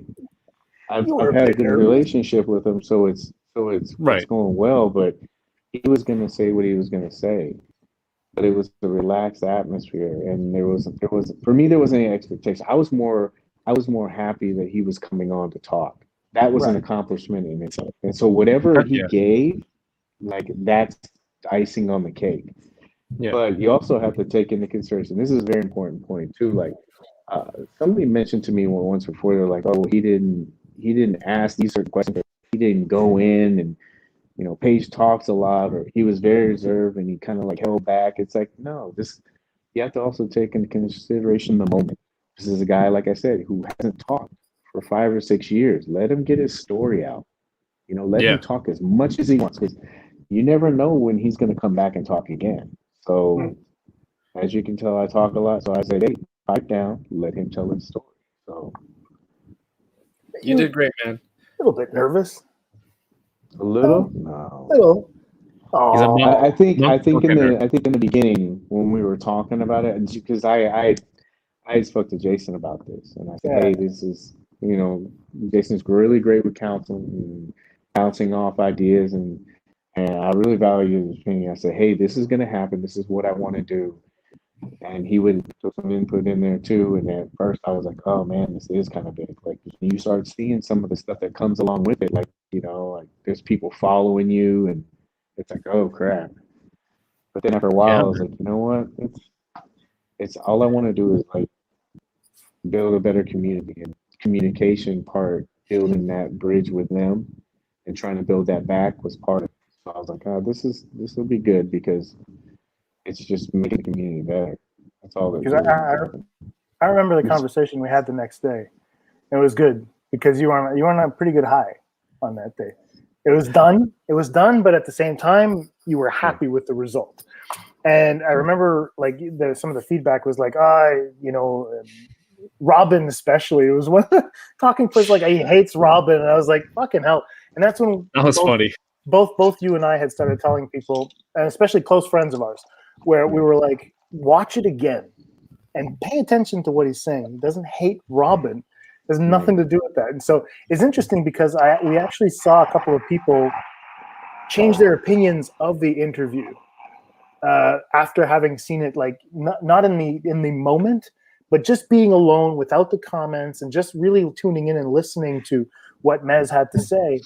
And it turned into a really interesting interview for them as well. So for those of you that haven't watched it yet, or just watched it that once and you're feeling a little bit like, oh, nothing happened, again, I cannot stress enough, watch it again without the influence of the comments, and you'll see that there is a lot of information to be gained from that hangout. Oh, Bat Force Grump, thank you for the super chat. Thank you for the support. He says, Paige and Jason are two of the coolest guys in any room. Oh, thank you, bro. Thanks, Thank man. you. Appreciate I it. appreciate that. Thank Had you. to throw in big time butter out there. I'm obligated to read it. I'm going to leave that on the screen. Thank you so much, man. He says, I love your show. Thank you so much. Open some Batman toys. Oh yeah, I'll get that. Yeah, I'll get that right now. I think I know what he's Oh, talking you're about. Batman. Yeah, let's Yeah, do you that. open your Batman. Most of my Batman. Oh, you know what I did get? Jason, do you have Toys?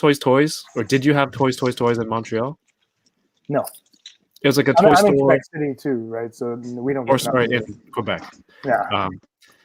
It was Otherwise, like it would be called Jouet, because they don't have the English names here. Yeah. It's really annoying to say 3 times as well. But it was like a chain store that had they had shops in the mall, and it's one of those stores where I feel like an unsuspecting grandparent who needed like a quick birthday gift for a kid would just run in there and pay like the crazy price, and you know, that would happen. But sometimes they would have cool stuff there, and then eventually they were going out of business. They had a clearance, and I found the Barbie Ben Affleck Batman that I previously wanted from Toys R Us. That was like, I think it was like $50 or something. I got it for $12, just completely ridiculous because I didn't have any like 1/6 scale Hot Toys Ben Afflecks, but I'm like, oh, I'll buy this Barbie for $12. So I do have that unopened. I don't know if that's what Bat Force Grump was gunning for when he says he wants to see more Batman toys. Can I do this really I got quick? Muppets and Gomez. Can I do this really quick? I don't know if you guys can hear this. I thought this was kind of cool. Can you hear that? Oh yeah. Yeah. So how much was that set when it came out? Oh, so I guess quick story. So they were actually giving this away. I don't remember actually the original price. I know how much I paid for it. Yeah, well, no, I got really lucky with this. There was a guy, he put it on eBay, and gosh, I can't remember. I know each one of them costs different. There's a black one that's a single rider. There's the MDX, that's the dark blue one, and then there's the PX, the everyone calls Disco Dread. You know that one. Yeah. And then there's the black and white one. So this guy, he put it up on eBay, but he put the description. He put it as just the black one. And I saw it, and I reached out to him. I said, "Hey," I said, "Can you zoom in on the picture or send me another picture?" And he said, "Yeah, sure." And so he sent it, and he goes, "Yeah, here it is." And he showed me it was a black and white. And I was like, "Hey," I said, "I know you got it for bid, but I'll pay you cash for it right now." And he was like, "How much?" And I was like, "How much do you want for it?" And he told me, he's like, I don't know, like 220. And I was like, "Sure." I was like, "Will you?" I was like, "I'll send it to you right now if you take down the listing." He goes, "Okay." He takes down the listing, and I send him in a PayPal. And then he said, "Hey, I tell you what, I can't mail this out to you this week, but I'll send it to you in about a week." And I'm thinking, Ooh. it's a black and white. I don't care how long you take. I was like, just send it. That was the main thing for you, not that like, hey, this guy might be scamming me. I thought after a while, yeah, as the story goes, yeah, I thought because he did the picture switcheroo, but he took an actual picture and it was a black and white. I'm like, this guy's he doesn't know. He's selling it as the just a regular like whatever it was, the MDX one, and nobody really cared about it. And so I was like, yeah, just send that to me, and I was like, here's the money. And so he said, I can't send it out right now. It's 4th of July weekend. My daughter is here. I just want to spend time with her. No problem, man. Send it when you can. Second week rolls by. I said, hey, were you able to send it out yet? No, man. I've been sick. Can't send it out. Third Uh-oh. week rolls around. Yeah, that's when the scam stuff starts happening. I go, third week runs around and I said, hey, have you had a chance to send it? He goes, no, it's in the storage unit and I haven't been able to get to it yet. Fourth week rolls around and I tell him, I said, hey, I really would like to have this piece if you wouldn't mind just like shipping it. I was like, if not, and it was Since like you have my money already. yeah, it was kind of like a power play. I said, if not, I was like, if you wouldn't mind returning my money, man, I was like, I would greatly appreciate it. He goes, hey man, I'm so sorry. I just kind of got lost track of time. I'll send it to you right now. And then he sent it. So this was like, what was it like? What did I say? 200? 220. Yeah, 220. Nice. Very lucky. Yeah, very lucky. Jeez. Jason. Jeez. That's pretty cool. That's because Judge Dredd is a great, figure to have and all that. So that's good. Jason, you got all those Muppets from over there. Yeah, absolutely. Were you into the what was the previous line that had it? A previous company that made the Muppets before Diamond. The one that went out of business, they had a lot of people bought them for the props because they were great. Dude, they have so much stuff that comes with them. It's insane. Yeah, the Diamond Select stuff doesn't have nearly as much prop. Yeah, but they have the kitchen. They have the I think the kitchen is still in there. That's what I noticed about the Nightmare Before Christmas. Normally, like they were supposed to come with dials, and the new Nightmare Before Christmas are bare bones. There's nothing that comes with any of the figures. I think Select has two Palisade Toys. That's the one. Palisade Toys used to make these Muppet figures. Okay. Yeah, they were a little bit bigger than the Diamond ones, like stocked with props and accessories. They were great. I believe Diamond has like two different. Sometimes they do two different variants, I guess. Yeah. Where one is like the bare bones figure and really basic, and some of them have more stuff. And I guess they go to different outlets either, because sometimes they have them in Walgreens. I know they have the TV show Westworld. They have like a basic version and like a more deluxe with more accessories. So did you ever have any of the Palisades one for Muppets? I doubt it because I have like the shot that I did with the chef. It's a different box because they sent me an extra chef. I might actually do a giveaway with that one, the chef that I got, just to say thank you to Diamond, but at the same time to say thanks to people as well, because the chef is such a great character. So I might do that. But right now, like I got the ones from Diamond, and I was under the impression that the chef that I had before was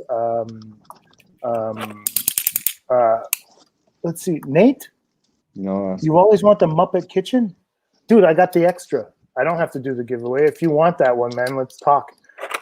Oh, look, he just did a giveaway. But yeah, so the chef that I have has like so much stuff that comes with it, and I think the new one that they sent me was it still comes with a bunch of stuff. Now, what I'm noticing right now with Beaker and Bunsen is that the table itself seems to be the same one that was in the chef's box. Let's see what's preventing me from opening it. This, okay. This is the Elite Black Series Elite Squad Trooper. I just realized all these figures on my unbox cam right now are just black. This guy's great. Oh gosh, this guy's. Wait, so you have two of the old Muppets kitchen, or like this is a new kitchen? This is I have the older version, and I have the other. Like, if you give me a second, I can go pick them up. I'll show you the one that I took the shot with, and I'll show you the extra that I have that I'll send to Nate. I think Nate's the really. kitchen was in the Palisades. Okay, hold up. Paige, would you say having Mez on your IG was probably one of the goals of having that account or having on your Instagram page? Yeah, when I first started, like I said, the only thing I wanted to do was kind of like establish. I just wanted to establish. I wanted to establish that communication back because I think that I honestly do think that that's important with companies and fans, is to have that kind of like is to have that communication, whether it's positive or negative. But the thing is I think that the community needs to kind of understand that you can give constructive criticism without trying to tear down everything that a company's trying to do. You know, so having that, but originally the whole thing was just to kind of like build a communication, like to network them, to maybe have the ability to maybe get some information or clarify some certain things, and then I honestly didn't expect that hangout at all, and so that actually happened, and I'm like, what do I do now? Right. You know, it's kind of like, I don't know. 'Cause I actually mentioned that to Jason.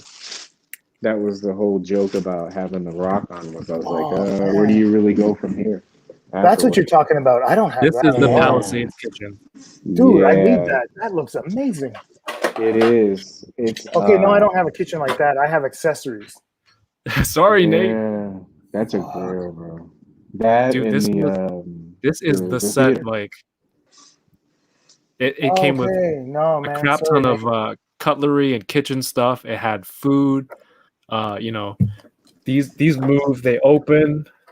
The oven opens, the drawer opens, the fridge opens, and I lucked out. A few years ago, I found this on eBay, and it was opened, and it was used. I think I ended up getting it for Mm-mm, mm-mm, 80 mm-mm, US maybe, and I shipped it to my mm-mm. cousin's house because shipping to Canada would have been crazy. And then when she got it, she's like, "Kev, what the hell did you buy?" I'm like, "Why?" The box was open. It was like dust all over. But so I took it home and I gave it like a deep clean. There's a lot of scuff marks in here. I repainted the fridge doors because they were really scuffed up. But once I cleaned it up, like this is amazing. Man, that thing is great. And now I understand there's Pale Cool. He takes shots. I understand where he got his kitchen now. That means he has that dial. A couple of his recent shots, he was taking it with Tom and Jerry in there. I need Yeah, that thing. I have the Tom and Jerry too. That's what I wanted to do, but I'm still late on finishing that review. You can actually unscrew this from the bottom because this is kind of intrusive. You can unscrew this and it opens up the whole, the Yeah, whole, the whole diorama.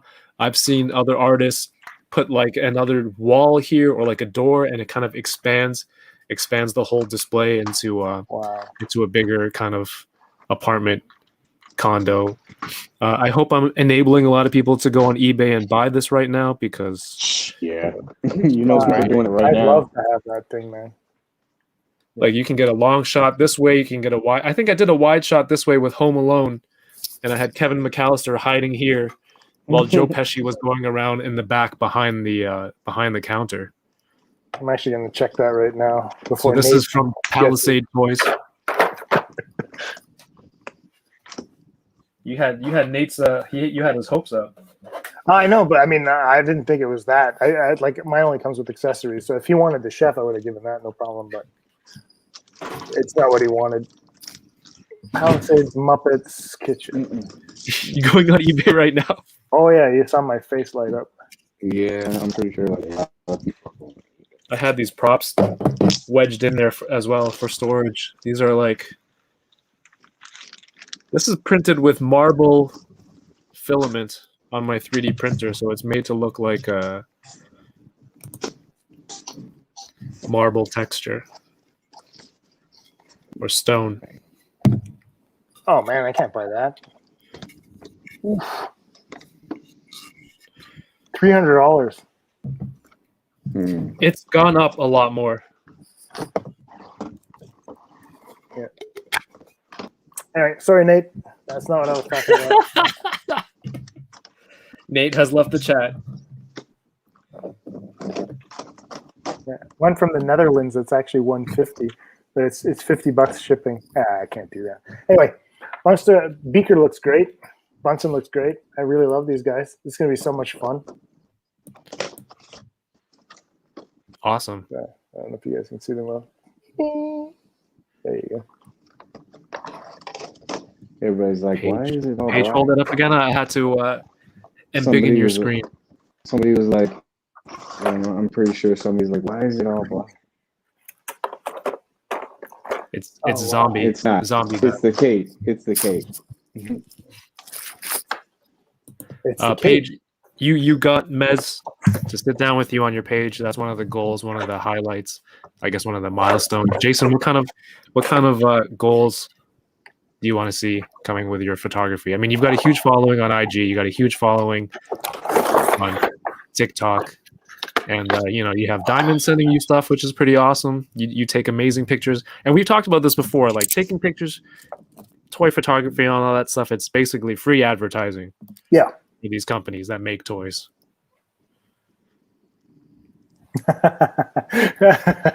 I just want to, I'll answer that in a minute. Omar is 100% right. I just wanted to see. I'm not going to buy it, Omar. I can't afford it.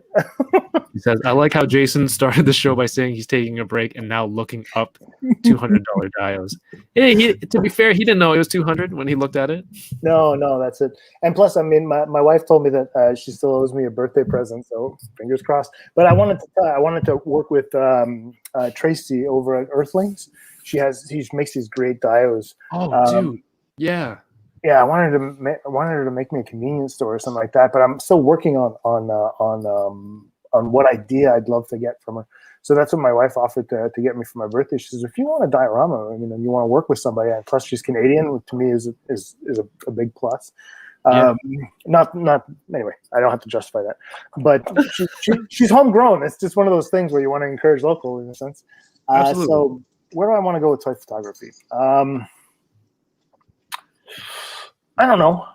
It's a long, weird conversation because, like we were talking about, it is free advertising for companies, and even when they reach out to you to take shots, most of the time what they're going to try to do is offer figures for photos.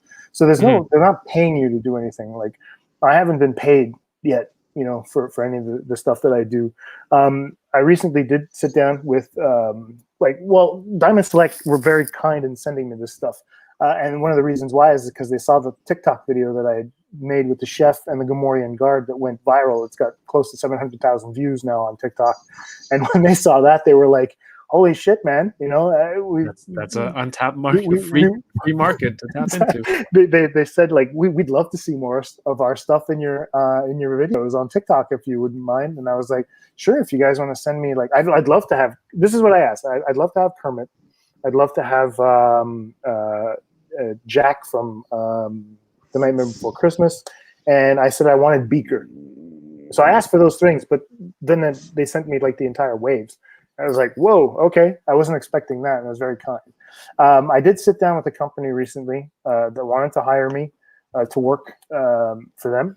And I had to turn it down. And the reason I had to turn it down was because I had to sign an exclusivity contract, which was very strange. Like, I wasn't allowed to work with anybody else. Right. And to me, like, I had a few conversations with Mitchell Wu, and like the contract that I was going to sign was essentially me taking not just promo shots, like action shots or anything like that, but it's going to be box art as well. So basically the shots that you guys see on Amazon and things like that. So I was being hired to do those things as well, which would have been a great experience. The thing is, Mitchell had told me once that he had switched to, going from wedding photography over to toy photography, is that he wouldn't do anything or take any jobs that weren't creative.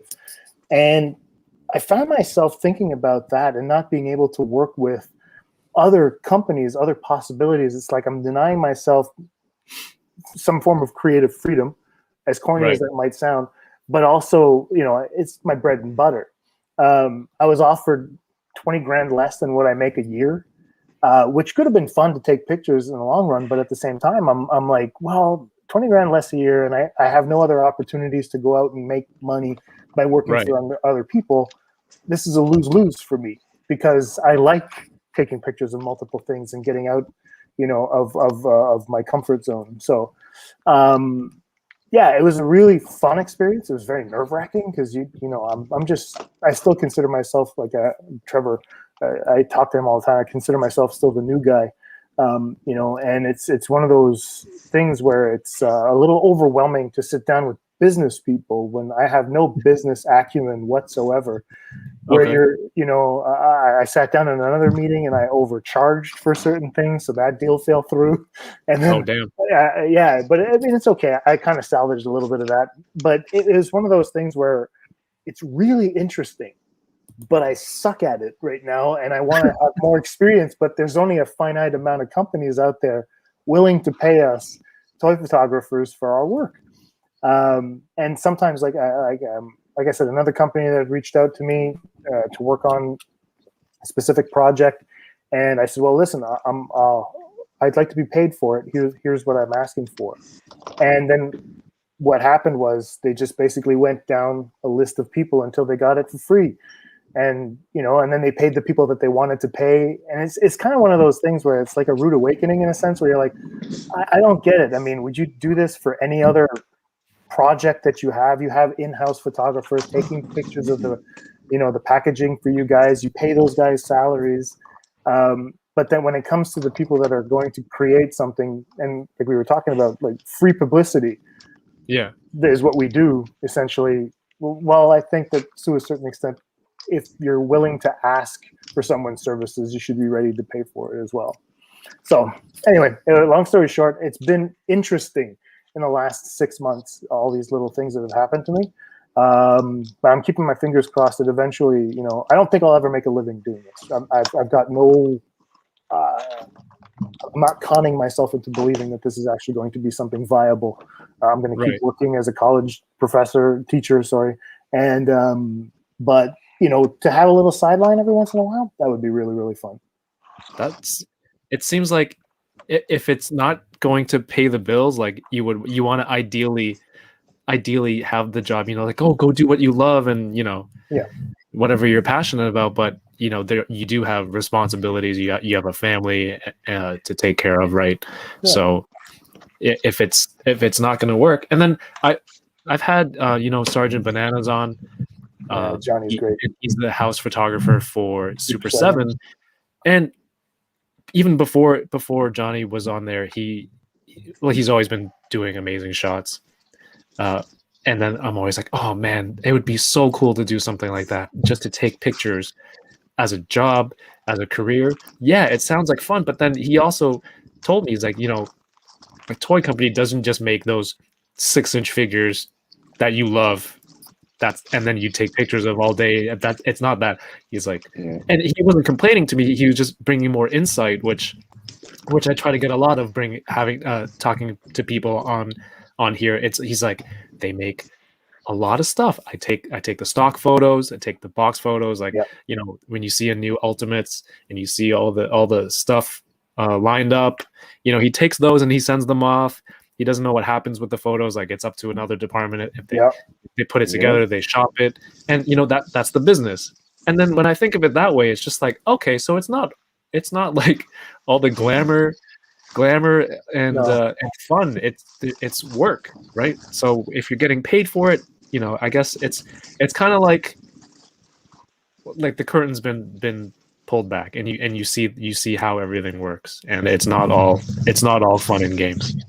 No, that's why I took what Mitchell said to heart when he said, like, I wouldn't put myself in that position. And I think that anyway, from what I can see, he's the only one that's actually been able to make a living doing it creatively. And I don't know if it's only 100% toy photography, but it's more yeah, exactly. It's exactly what Trevor said. You can make a living doing it, but it's more product photography than the cool shots.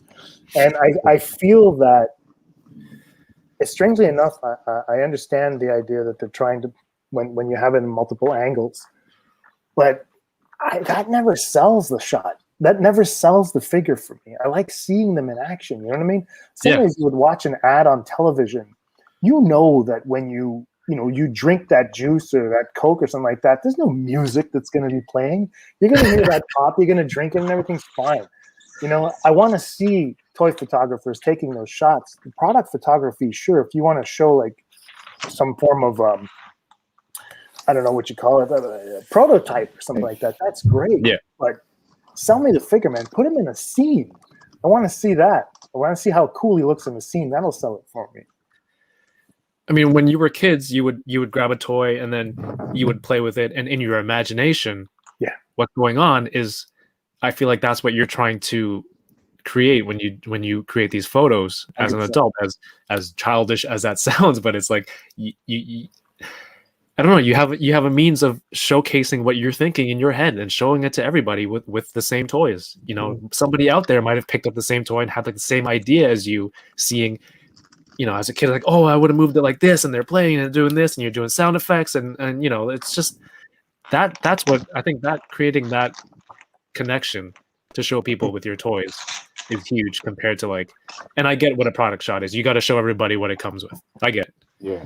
But you know, it's all part of, like, I don't know, Adam from Toy Migos, he works at Gentle Giant, and then I think it's kind of the same thing. It's like, oh, it must be so cool to make toys all day and talk toys, but he tells me, he's like, oh, they design really cool, you know, like Marvel Legends sculpts, and Gentle Giant does a lot of stuff. He's like, we do everything. We do what was it? Shampoo bottle toppers. You know, sometimes the kids shampoo have like a character on top, and he didn't say this, but if I think about that, like I think about the product photography, it's like you have the really cool stuff that you're into, and then you have like the kind of mundane, like business part stuff that you just have to get through. I don't know. That's how I see I it. don't know. See, that's the thing. I mean, the shampoo topper to me would be such an interesting project, because just imagine the situation. No, but I mean, like, just imagine like a kid in his tub playing with, like, it's a shampoo bottle. It's not supposed to be a toy, but at the same time, just imagine the amount of fun that you guys had while you were in the tub with whatever toys that you were allowed to bring in. I remember bringing G.I. Joes in the tub and my Ninja Turtles in the tub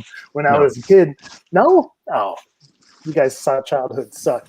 But You brought, I did. I don't Yeah, think I brought did. Ninja Turtles into the tub. Oh, I brought all my toys, man. With me. I I've been carrying my brought toys ever all of since. them in there.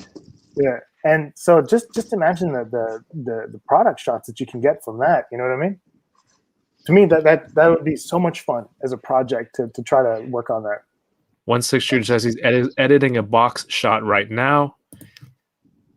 Base Crow says, don't you hate it when you unbox something, then you realize it was a FedEx box and the thing is just broken beyond recognition? That sucks.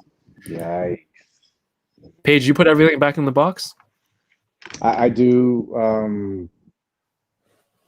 I know that, like, that's a weird talking. No, not at all, man. Some people. No, well, That's another thing. That's Reboxing Fridays. We do that tomorrow.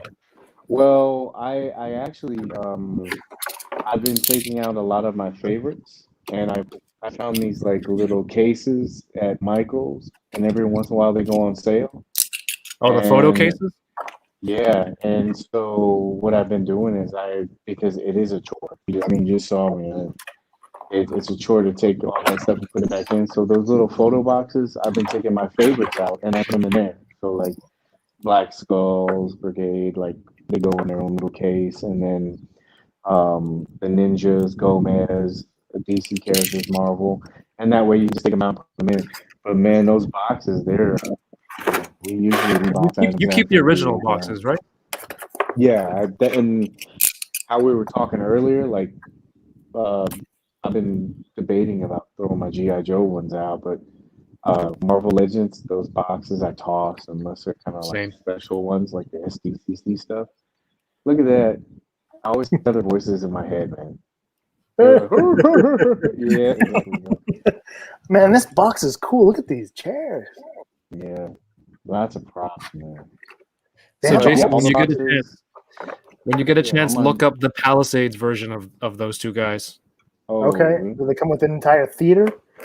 It comes with that VIP box. I think it's much more. It's Oh, bigger. yeah, It's it's more bigger. Okay, robust. because I have one. The viewing gallery. Yeah, this one has like it's that one's cool. It looks like a little bit of a modified version. I know which one you're talking about, Karen. It's like really big. Paige, there's a question for you from 1/6 Shooter. He says, Paige, should I buy a Lawmaster? They're like $300 now. I would say if you're a big get those points. fan, gosh, it's really hard. I just opened up that one and it's really cool. I keep thinking that they'll probably redo it again. If you're a really big fan of the character and you can find one that doesn't have any like wear and tear on it. I'd love to see what Trevor does with it. Trevor does amazing things always. Yeah, it's kind of hard. I know it's kind of like best habit for me to say it, but I always think that like people who spend a bunch of money on the older stuff, There you go. I wouldn't do it Hey, because they're on older bodies and they're a little bit, the material is a lot different and you don't know what you're going to be getting from another collector. Was love the Muppets, but yeah, I would definitely try to figure out if you really want that character or if you go bad and try to buy it. I'd love to see. we have another Canadian superstar in the house. Dwayne, man. Dwayne shoots toys. He says he loves those Muppet figures. So much fun. Hey, Dwayne, thanks for tuning in, man. How you doing? I love me some Dwayne Shoots toys. He does really Just got creative. featured by Snoop Dogg. Did you see Snoop shared his shot in his What, gallery? really? Yeah, man. I don't mean to be insulting. He does it all, man. Can you pull this He stuff takes up? photos. He does 3D printing. He's like killing it on TikTok and all the social media. I think he does. He had like a plaque for music or something. Ah, man, dude's talented and Canadian. Shout out. pull it Oh, up? Dwayne, he's super kind too. I mean, every time I reach out to him, he's super kind. Can you pull I it mean, up? and plus, I mean, I don't wouldn't know. call him out. It's like The he's Snoop never Dogg. answered. I don't know. Check out Dwayne. Check out Snoop's things, and Dwayne's is that. Oh no, it's not Dwayne. Shit, sorry about that. It's Beryl Morado. Sorry, Dwayne. Oh well, also go to Dwayne's page anyway, since you guys botched that. Well, Sorry, mainly Jason. It's me. It's Daryl. There's so many artists I'm not familiar unless I see something really quick. Not to say like, you know, Sorry, man. Yeah.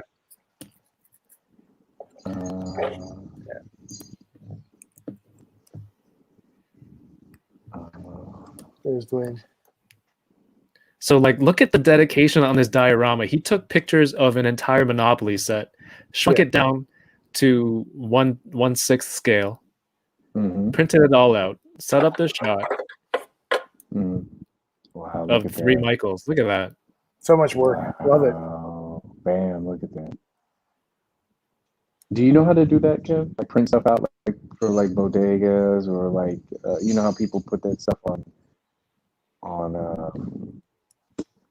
you know, like cereal boxes or cash and stuff like that. I need to figure out. No.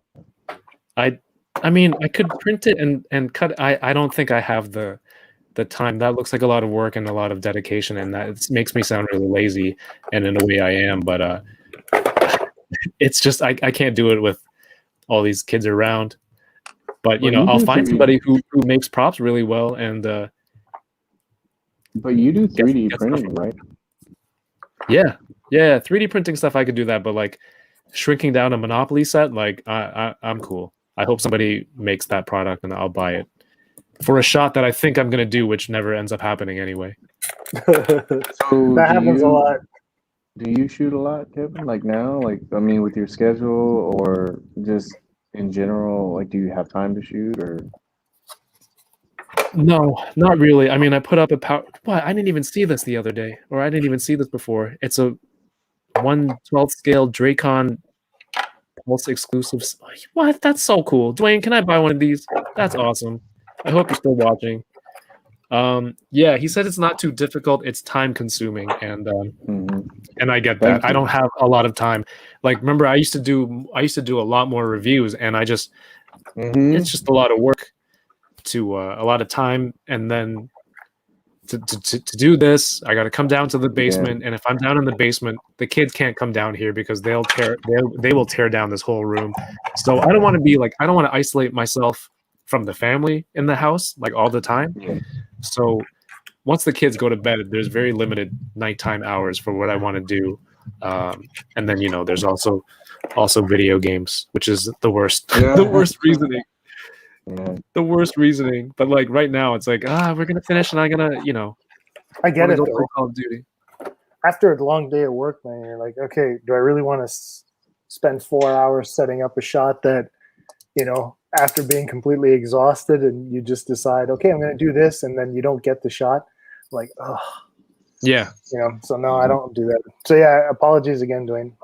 He said not to apologize. Okay, well, I won't take it back. I'll apologize again because I'm Canadian and proud, I guess. What happens when two Canadians apologize to each other? It never ends.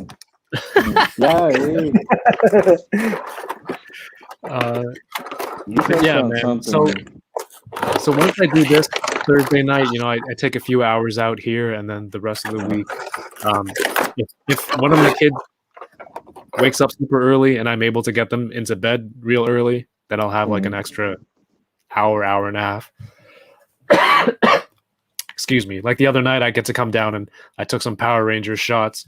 I go upstairs, I realize something's not right about it, and then I gotta, I hope that my setup hasn't fallen over in the basement, come back down, switch it up a bit, and then finally post like one shot per quarter in the year.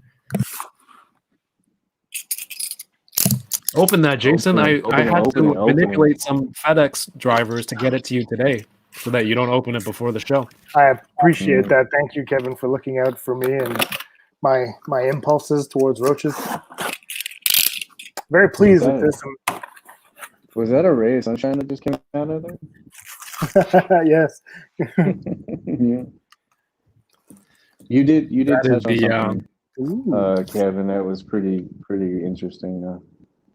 The concept of like time. I don't think a lot of people. Yeah, man, that comment.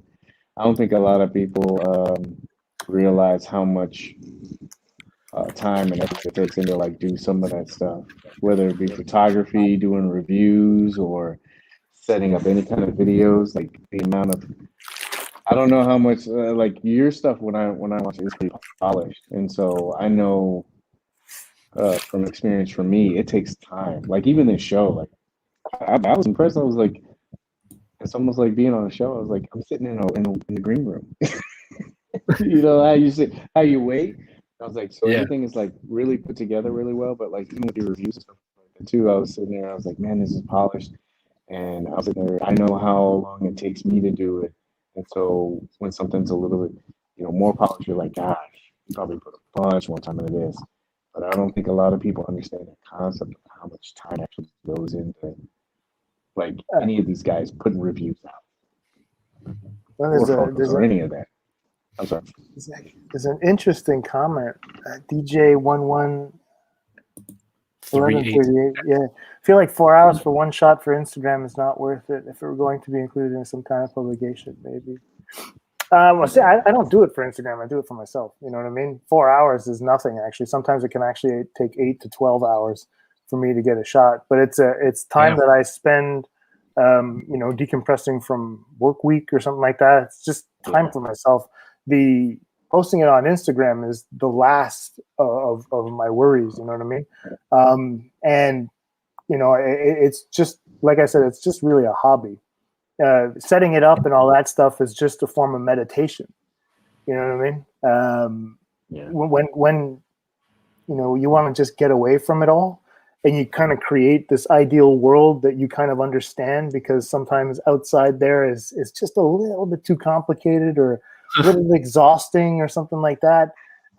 You have these characters that you kind of grow to enjoy being around a little bit more, because you feel like you can kind of, instead of you can lump your emotions onto them in a way. And I don't want to sound too esoteric when I come and talk about that, but for me, that's the process.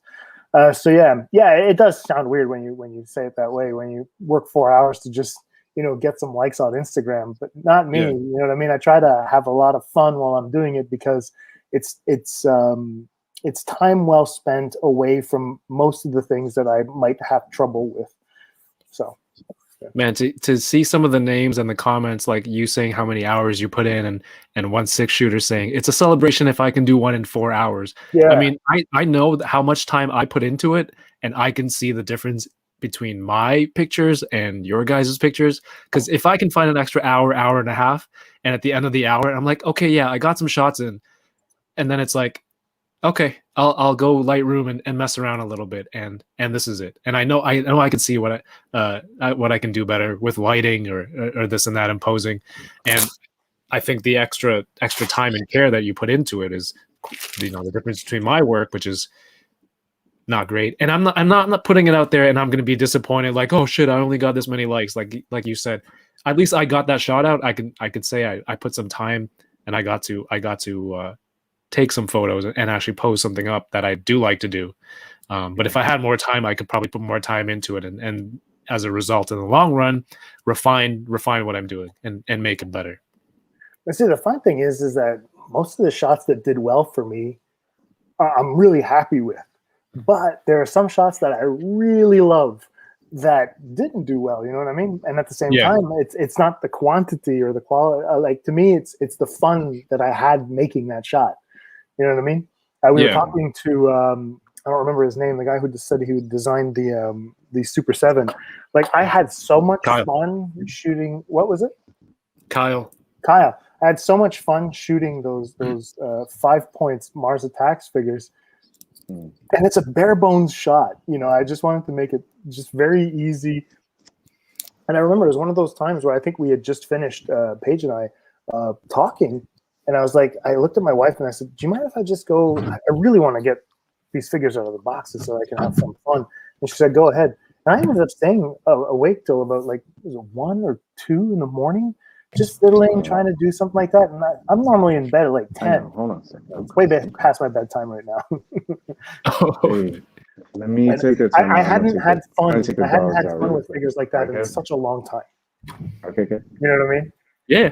I love my Gomez. I love all the other figures and all that. But for some reason, the fact that I was very limited in articulation, I was like, how do I light this? How do I make these things look alive a little bit? You know what I mean? So to me, it was like a test. You know what I mean? To throwing myself a curveball in a sense, to see if I could learn something new. And so when I saw that, and I still have to say thanks to Kyle for that, because he pushed me out of my comfort zone. When I saw those figures, I was like, I love the movie. I think it's weird. It's fun. And at the same time, I was like, okay, how do I make this work? You know? So yeah. And that's a shot. Like, I knew when I posted it, I was like, this isn't for them. This is for me. Right. I posted that one for me because I had a lot of fun with it. It's funny. One of my friends, Mike, who lives close by, his name is Plastic Life on Instagram. He always makes this joke, and I know he's joking, but it's also like there's some truth to it. He's like, oh, I got to spend thousands of dollars to upgrade my computer so I can do edits on my photos and get approval from strangers that I don't know on the internet. And I always laugh at. He's like, oh, I need to buy video card and this and that, and I didn't know that, like, computer equipment, like, I don't know, like sneakers or something, it's a huge market where people will buy it up and resell it. So, like, it drives the or even like, so he's like, I'm trying to build a new gaming PC or new whatever PC, and I need parts, and there's a shortage, or it's crazy expensive. But he's like, yeah, I need to buy it to seek approval of strangers that I don't know on the internet. Oh my so God. Yeah, that's kind of like what we're doing, like what we're talking about, you know. Yeah. I didn't know that. That's insane. Like, I still, this is the camera. You guys probably noticed it's not HD or anything like that, but this is my old mid 2012 MacBook Pro that I'm using, and I also have, like, you know, a second screen, but I'm using Canon T5i to shoot, so I don't have like this professional grade equipment. I'm doing it with the stuff. The camera's not even mine. I said this before. The camera actually belongs to my wife. I love it. I borrowed it from her because she wasn't using it. You know, I'm looking forward to potentially slowing down on figures, maybe putting a bit of money aside so that I can buy myself full frame. But that's news to me, man, that people actually scalp computer parts. That is weird. And I don't know if it's like an everyday thing. Like, was that the standard? Or is it because of quarantine, everyone's staying home, they're on their computers all the time, that they just want... I don't know. Oh, wait, no, it's because people needed to mine cryptocurrency. That's actually interesting. Somebody told me, yeah, that does sound familiar. Someone said that to me before. I hadn't even thought of that. That's interesting. I tried to get into that whole NFT thing. Trevor and I were talking about it not too long ago. It was like, hey, man, are you going to try to NFT? And then we both concluded that we were too old and didn't understand. Can you explain it? Since you've discussed it with him, I'm sure you have a very good, decent understanding of how it works. I have no understanding whatsoever. Basic understanding? I wanted to try to get into crypto, but at the same time, it was one of those things where I was like, all right, maybe I could buy a little bit of like it would be like an exchange of currency in a sense, like Canadian dollars to whatever digital dollars that are online and stuff like that. Maybe invest in something like that, so that in the long run, if ever we decide to use it, I'll have it. But Right. at the same time, it was such a weird risk to take that I was like, okay, what do I need? So I'd need to sit down with some guy who understands it. There's a guy in town that I could probably talk to because he's mining over at his place. And I think he did actually make it big when the stock rose, because I went to bring him some prints. He wanted to buy some Star Wars prints from me, and I was very happy. And I saw his pool, and I was like, "Fuck, the hell's going on here?" We talked about something really, really funny yesterday, and that was the what was the G.I. Joe that was up on eBay, the classified series? Wow, Paige is muted. Oh, my fault. There you go. You're good. Oh, You're good. Major Blood. Right. Yeah. And that thing, like a $20 figure, went up to was it like $30,000. $30 grand. Yeah, $30,000. Yeah. I think the sellers were messing with him though. I think they were like, yeah, okay, yeah, you got a $20 figure trying to like hike it on eBay. We're just gonna inflate it and make it seem like you're gonna get this, but you're not gonna. Yeah, I think, and then we were talking about how it's probably like a Reddit or 4chan thing where they just all got together and to drive up the price on that figure and mess up the guy's sale. Yeah. Major Blood, yeah. It was like the GameStop. The GameStop experience, but for this one figure. Mm-hmm. Mm-hmm. That was crazy. I'm surprised it doesn't happen more often on eBay. Like guys just doing that. Like, because you know how sometimes some guys are kind of like vindictive. I'm surprised that if one of these It happens a quote lot. unquote grail stuff, yeah. It happens a lot. But this one was, I think this is probably, I'm not into Pokemon cards or anything else like that, but this is the first time I saw a figure go for something like that. I think the highest Mezco figure I ever saw was, I think it was like, what was it? It was the, man, I think it was one of the Gomez's, or it was one of the ninjas, right? The White Ninja? Yeah, that one went up pretty high. It was the black and white, the one that I just had, the black and white Dark Knight. I think it was like $6,000 or $7,000, and they kind of like ducked out on it, and whoever the second buyer was won it. But man, I'm just really surprised that a lot of those figures, like, people don't do that. They see those grails and go, you know what? Let's mess with this guy, and we're just gonna play the price. I missed out on that. Toy Rensu says, check Gomez's head for a loose screw. One of mine didn't come with any, and that cricket circuit board and button came off when I opened the head. Screw. 10 days. All right, I'm gonna leave it up to you guys for like 2 minutes. I'll be right back. I got something to handle. You guys, this is the hangout. Oh, this is like the mini hangout. We could do that. All right. Did you get Ultraman today, buddy? I did. Yes, sir. I did. Did you? You did. Got it. Good. Ultraman, it's pure nostalgia. Like we were talking about, like my dad was talking about liking it as a kid, and he was super surprised that they would put it out. And so I decided I was going to get it for him. I was going to take a couple of shots if he wants it. I doubt he's going to want it. He'll tell me to hang on to it. This guy's fucking awesome. I know. I can't wait. Mine's coming tomorrow. So this is interesting. Did you see lots all the of interesting stuff? Lots of so many stuff. characters. I want this. What is that? Pink Cells in Space, man. Yes, I want Foxy Cleopatra at the bottom. You see that? Tangerine. Oh, she looks cool. Hey, this must be who they tease at Toy Fair. What's that? Can you zoom in? I don't have the comic. Who? Yeah, this guy. Yep, Nemo. Yep. Nemo. Yeah, but she looks great. I want that figure too. That'd be really next great. to that one, is that going to be the other guy? What's that? Yeah, it looks like him. The one that they teased. Mm-hmm. What was his name again? He was like a. I forgot it. It was something. Some sort of wizard or something like that. Yeah, you want to see something really interesting? Open the book real quick to the middle part. Open the book real quick to the middle part. Yeah, to the middle where they have all the sales stuff. Yeah. You see the sales? So they got the new skulls that are coming that are gonna be like, I guess, great. Gray skulls. Buy 3, get Mm-hmm. 10% off. Okay. Mm-hmm. That's what the crypto Yeah. card. I don't have that. That's a little something for you guys. But then also look at This. the black skulls. Did Yeah. you read the byline in it? 'Cause I want to see if $85. you I want to see if Single you figure. interpret. I want to see if you interpret the way I did. Because To when me, I was this looks like looking it's at, going to be a single wave figure. It's going to be a new wave, and you can buy them as singles. mm-hmm. So you So they're read it going the to be same doing way the I same did. thing as that. Yeah, it's the same thing as what they're going to do with the gold skulls, in my opinion.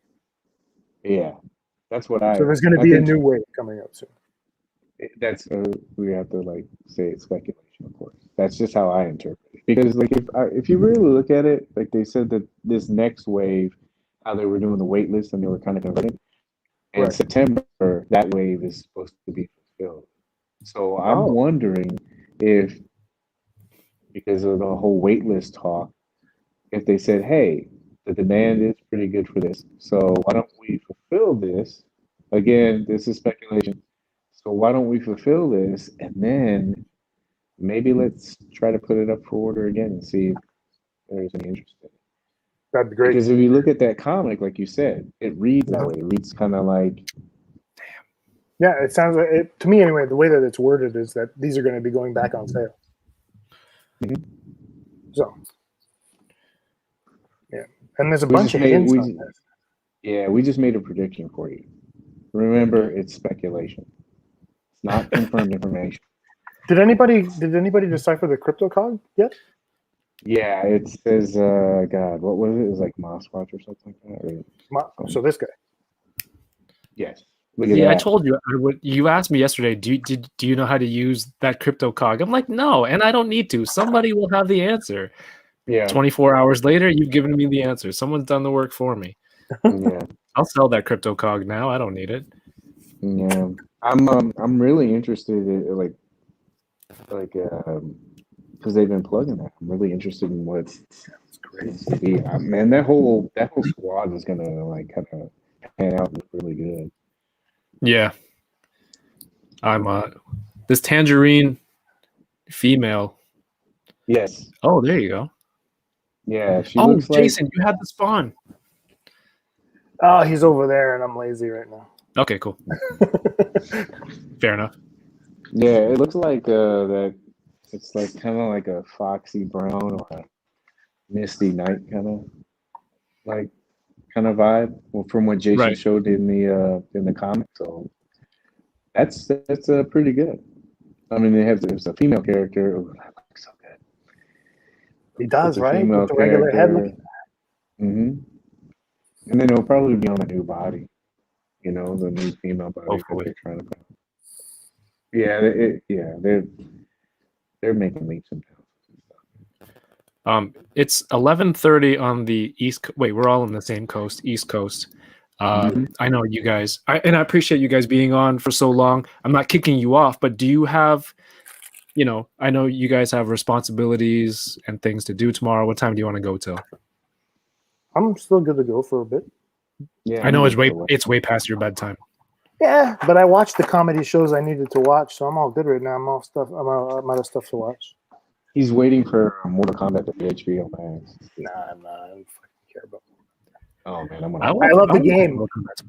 I wouldn't say I wouldn't watch it, but I'm not waiting for it. Well, I'm waiting for the finale of the Winter Soldier. They ended on a cliffhanger last week.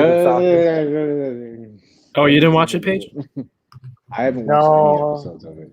I haven't watched any of them yet. I've heard it's good, but It's really good. It's so good. I just have no time, man.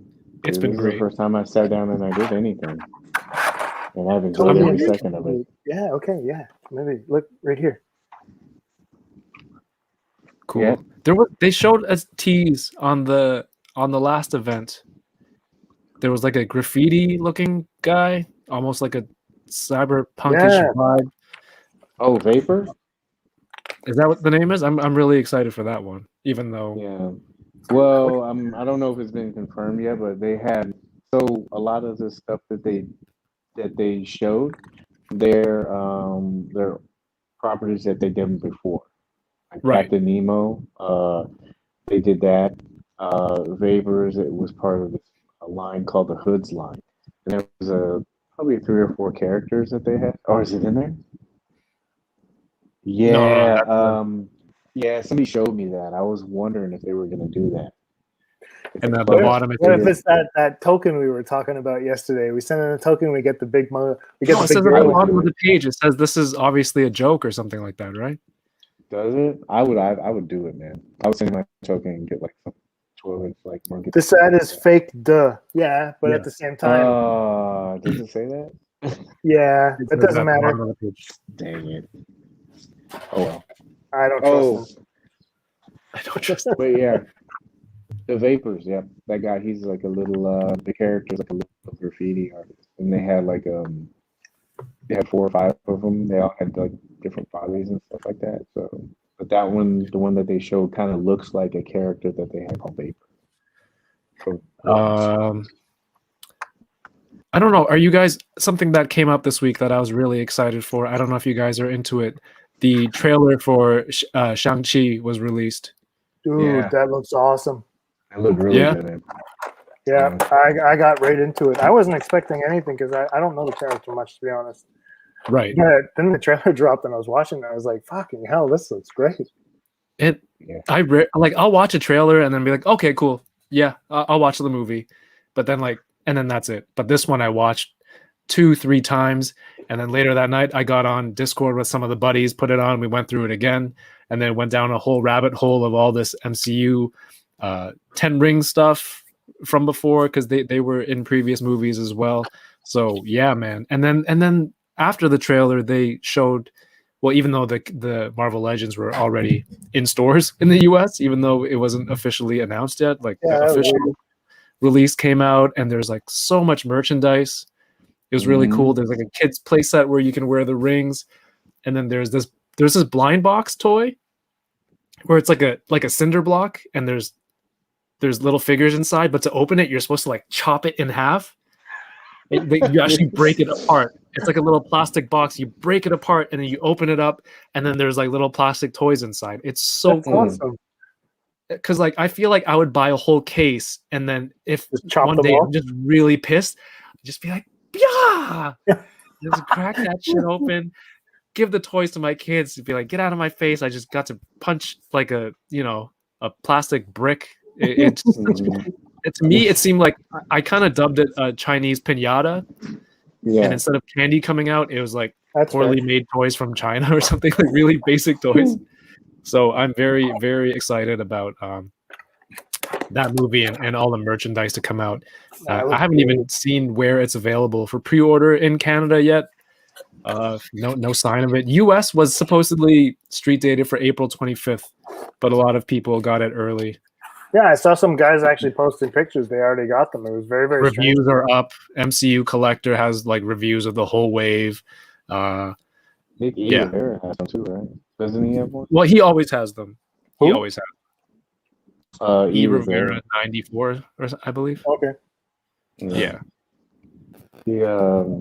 I remember I even hit you up. I was like, is this thing out yet? Yeah. Somebody, I was like, is this out yet? I was like, am I missing it? There's so much stuff that's coming from all these companies. It's almost like they're making you like pick a side, to be honest with you.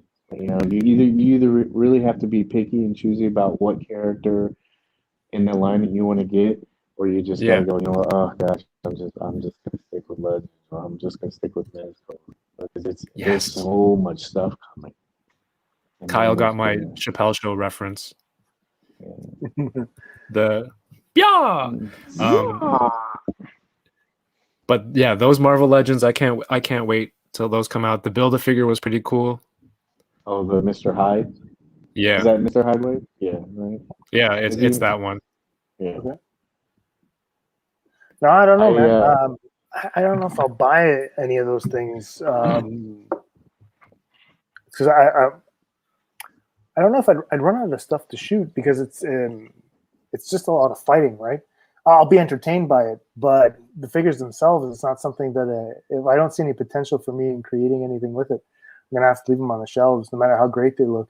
There's that one Right. figure. I don't know what the name of the character is. With the mask, Yeah, exactly. That's a great the design. Death Dealer. Death Dealer looks Yeah. great, and so I was ecstatic when I saw that one. I was like, ooh, everything looks perfect on that one. Shang-Chi, his outfit looks fantastic as well. So I'm really impressed. I wasn't expecting anything, and I want to know more about the character.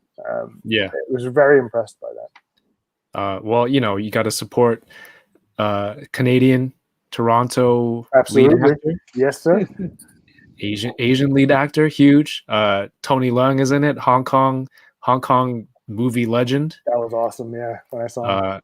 Michelle Yeoh. I don't know which character she is. I know she's credited, but I don't know. I didn't see her in the trailer. I didn't see her either. Maybe she's Death Dealer. Maybe she's Death Yeah, Dealer, maybe. and that's actually a good point, man. Yeah, man.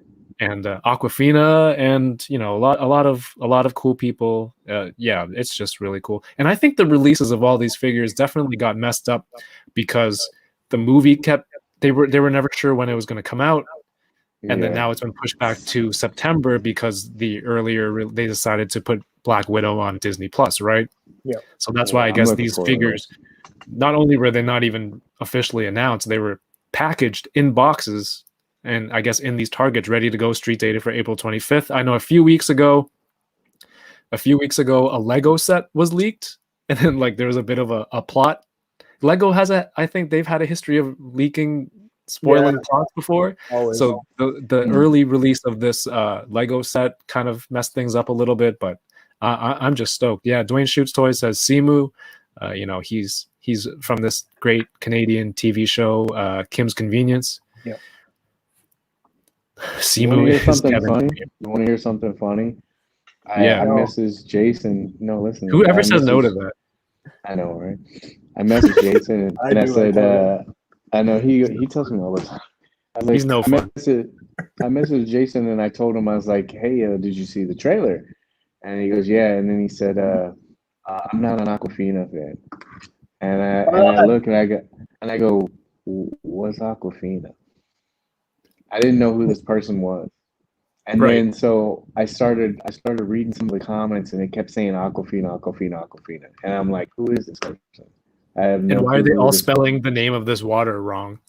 No, I figured it had something to do with some kind of how somebody kind of twists their name a little bit. And then something popped up and I was watching it. It was Between Two Ferns. Was Zach Galifianakis, and he had her on. Yeah. And they did a quick thing, and then I was talking to Jason about it. Jason was like, "I'm not a fan," and I go, I don't even know who this person is.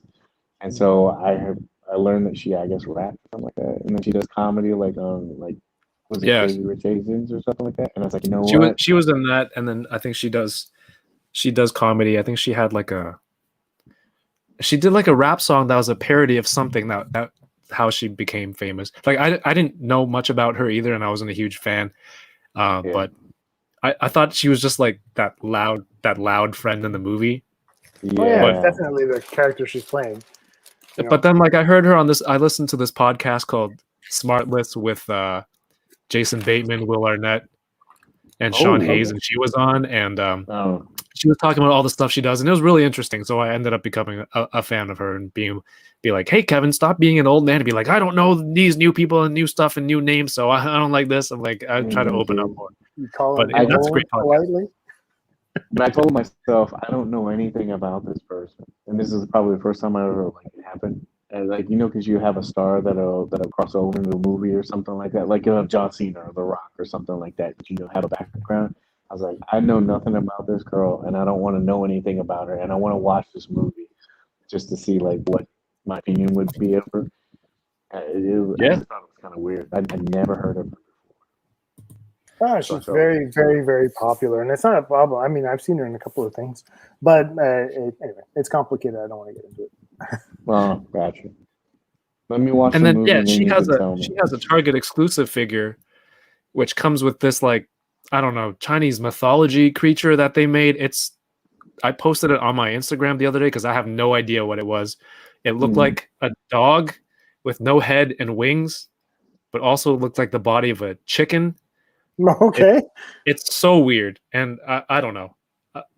It's crazy. Target exclusive, probably coming to Canada as a result. Hopefully, that's usually where they end up. So, Where, Toys R Us? yeah. Yeah. How do you feel about those Black Series that were announced this week? The Clone Wars. Oh, I don't care. No, I really? mean, don't care it'd for be it? really fun if they send them to me to shoot. I'll do it. But I'm really looking forward for them to graduate to soft goods when it comes to those robes, because Yeah, man. seeing them in plastic, it's just one of those things. Like Obi-Wan, I can't do anything with him. I had to cut open his robe with an X-Acto knife in order to get his legs to move. And so just commit, go the extra mile and put the soft goods on them. You guys started doing it for Endor and all that stuff, but as far as figures, Obi-Wan, they look good. Don't get me wrong, they look good, but I don't have any clones or anything like that, so they're not necessarily useful to me. I might get Obi-Wan because I like stuff. The Endor stuff, that soft goods, it's like Han's jacket, right? Yeah. It's like an outer coat that they can do the entire thing in soft goods, where like, something like the Jedi, those long robes do. I feel like it might constrict their movement. But Paige, you collect Star Wars, don't you? Or you're into Star Wars? I do. I collect the Bandai one, and I just recently started getting into Black Series. They Really? come so far. Oh yeah, they come so far. Oh, Marvel Legends, yeah. all those, like the face scanning and the painting that they've been doing on it, they've Yep. come such a long way. You probably remember, Kevin, like you remember Misty Knight when they had her. You remember that one, the Marvel Legends Misty Knight? With the Like, crooked eyes. oh yeah. So like if you look at her and then you just look at even a female character from the Shang-Chi way, like you could just see the difference. And I remember that was like the first female Marvel Legends figure I got.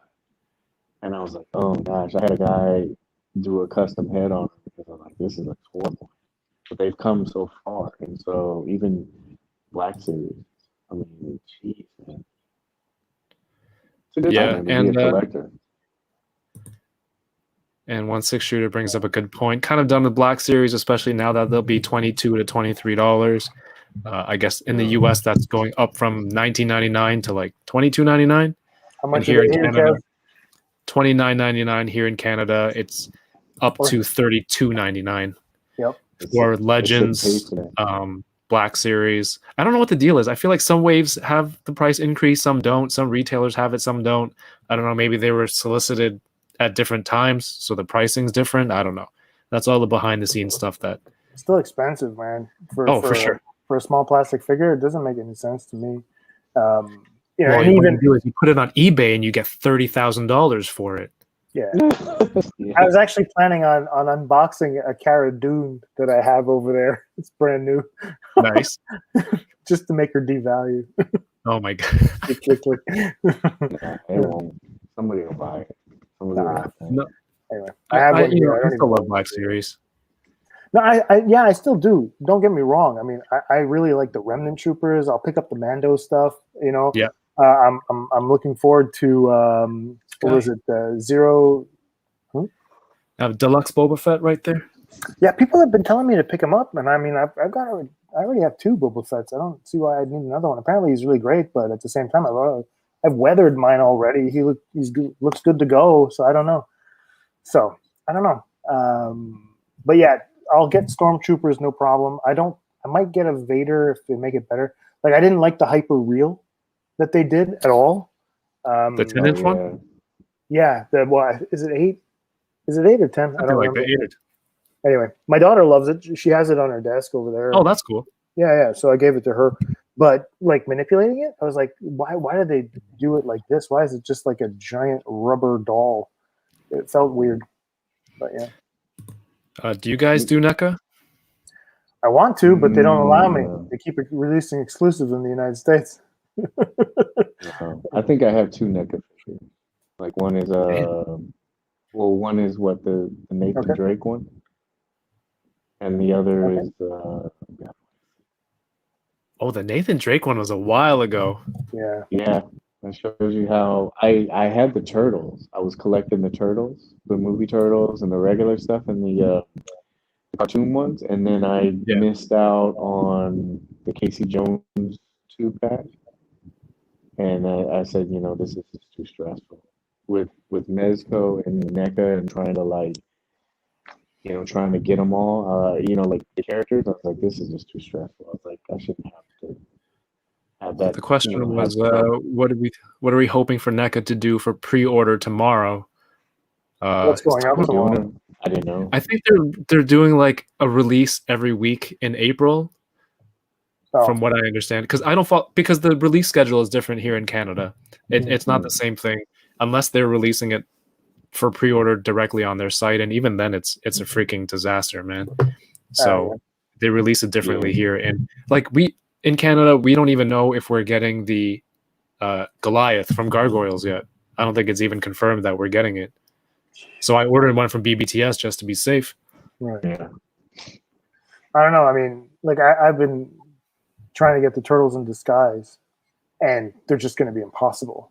I managed to get the box that we were talking about. It's on its way here, so I'm really pleased with that. We could talk if you change your mind, it's not a big deal. I've already paid for it. But the Turtles in Disguise I want. But like it's just so weird to me. Like we haven't even received the Back to the Future yet. And I've seen people in France and in the United States posting those things. And Connectables is a place where I sometimes buy figures here online. I contacted them and I was like, I pre-ordered these out in October. Yeah.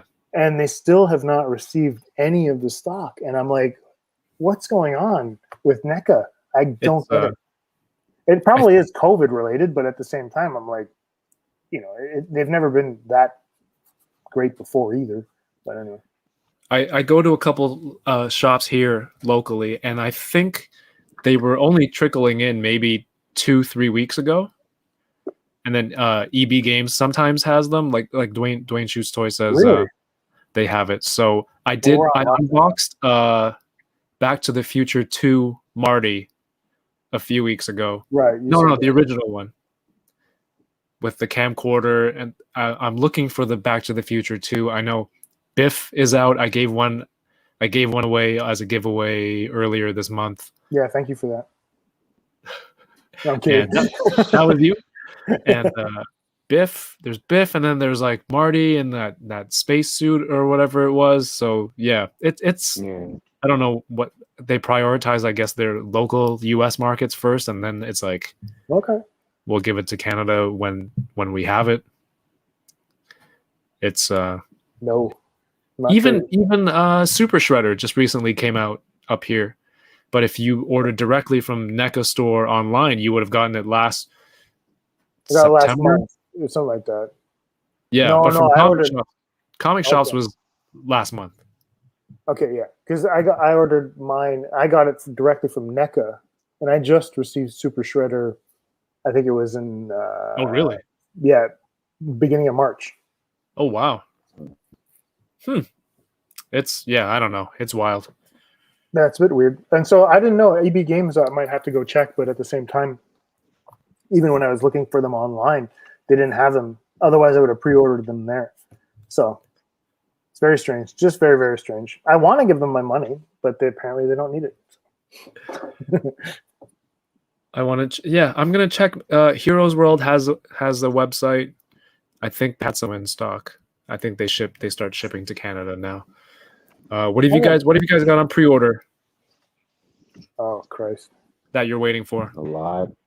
Yeah, a lot. Let's see. Go ahead, Paige. I'm trying to think. I was supposed to have Hazard Squad supposed to come today. I have Dr. Fate. I pre-ordered Ultraman today. Oh, Ultraman. Oh, you guys spoke about that earlier, right? Yep. Mm-hmm. Yeah. That didn't really go over too well in the group today. Really? Yeah. I mean. You mean it wasn't well received? Yeah, there wasn't a lot of comments on it, and there wasn't a lot of buzz. I'm surprised, especially because people, you can take off possibly that head and put a Gomez head. That's what everybody's been talking about. Yeah, like the stealth box.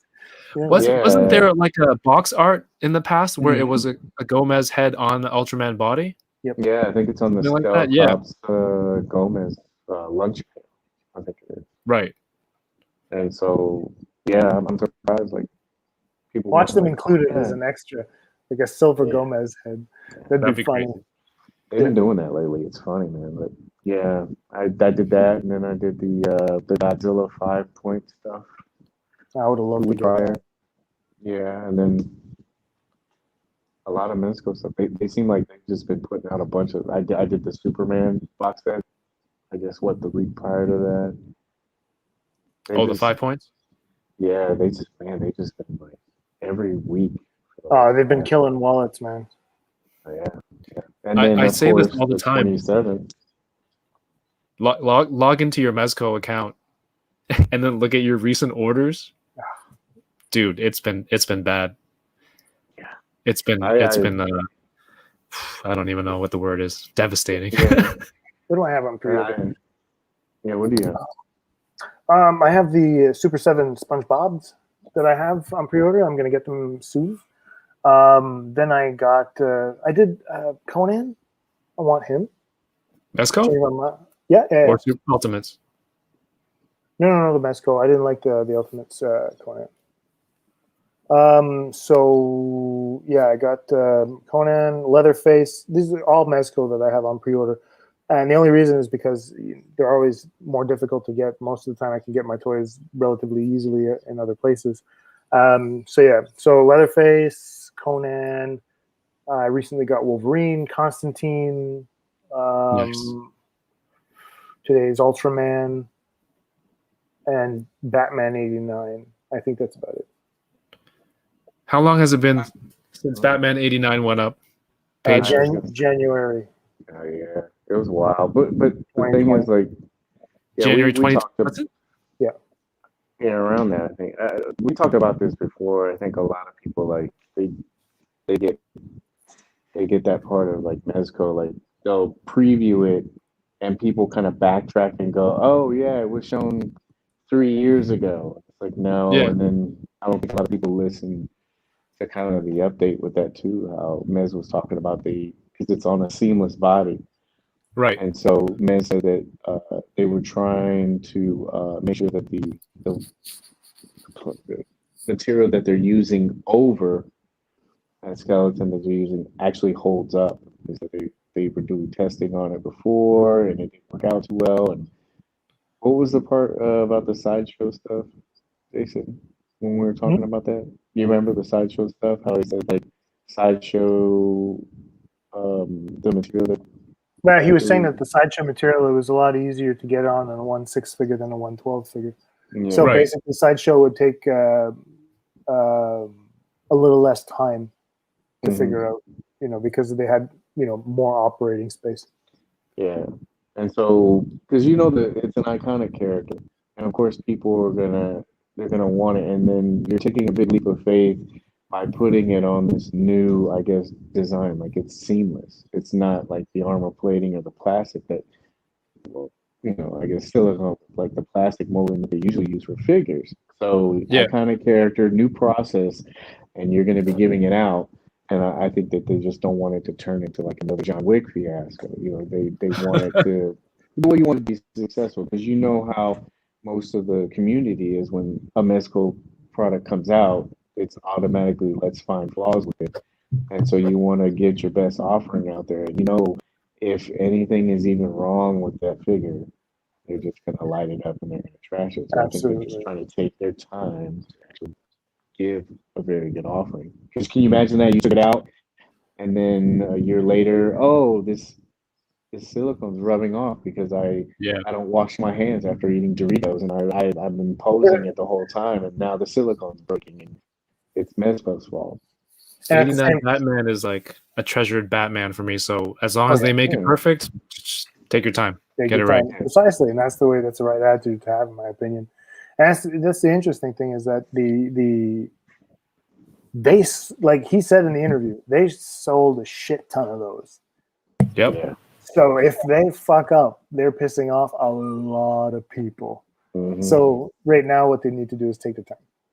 Some people need to have a little bit more patience, obviously, but I'm not going to try to school anybody on those types of things. But it's just one of those things. Like I was asked that, like, when do you think Batman's coming out? It'll come out when he comes out.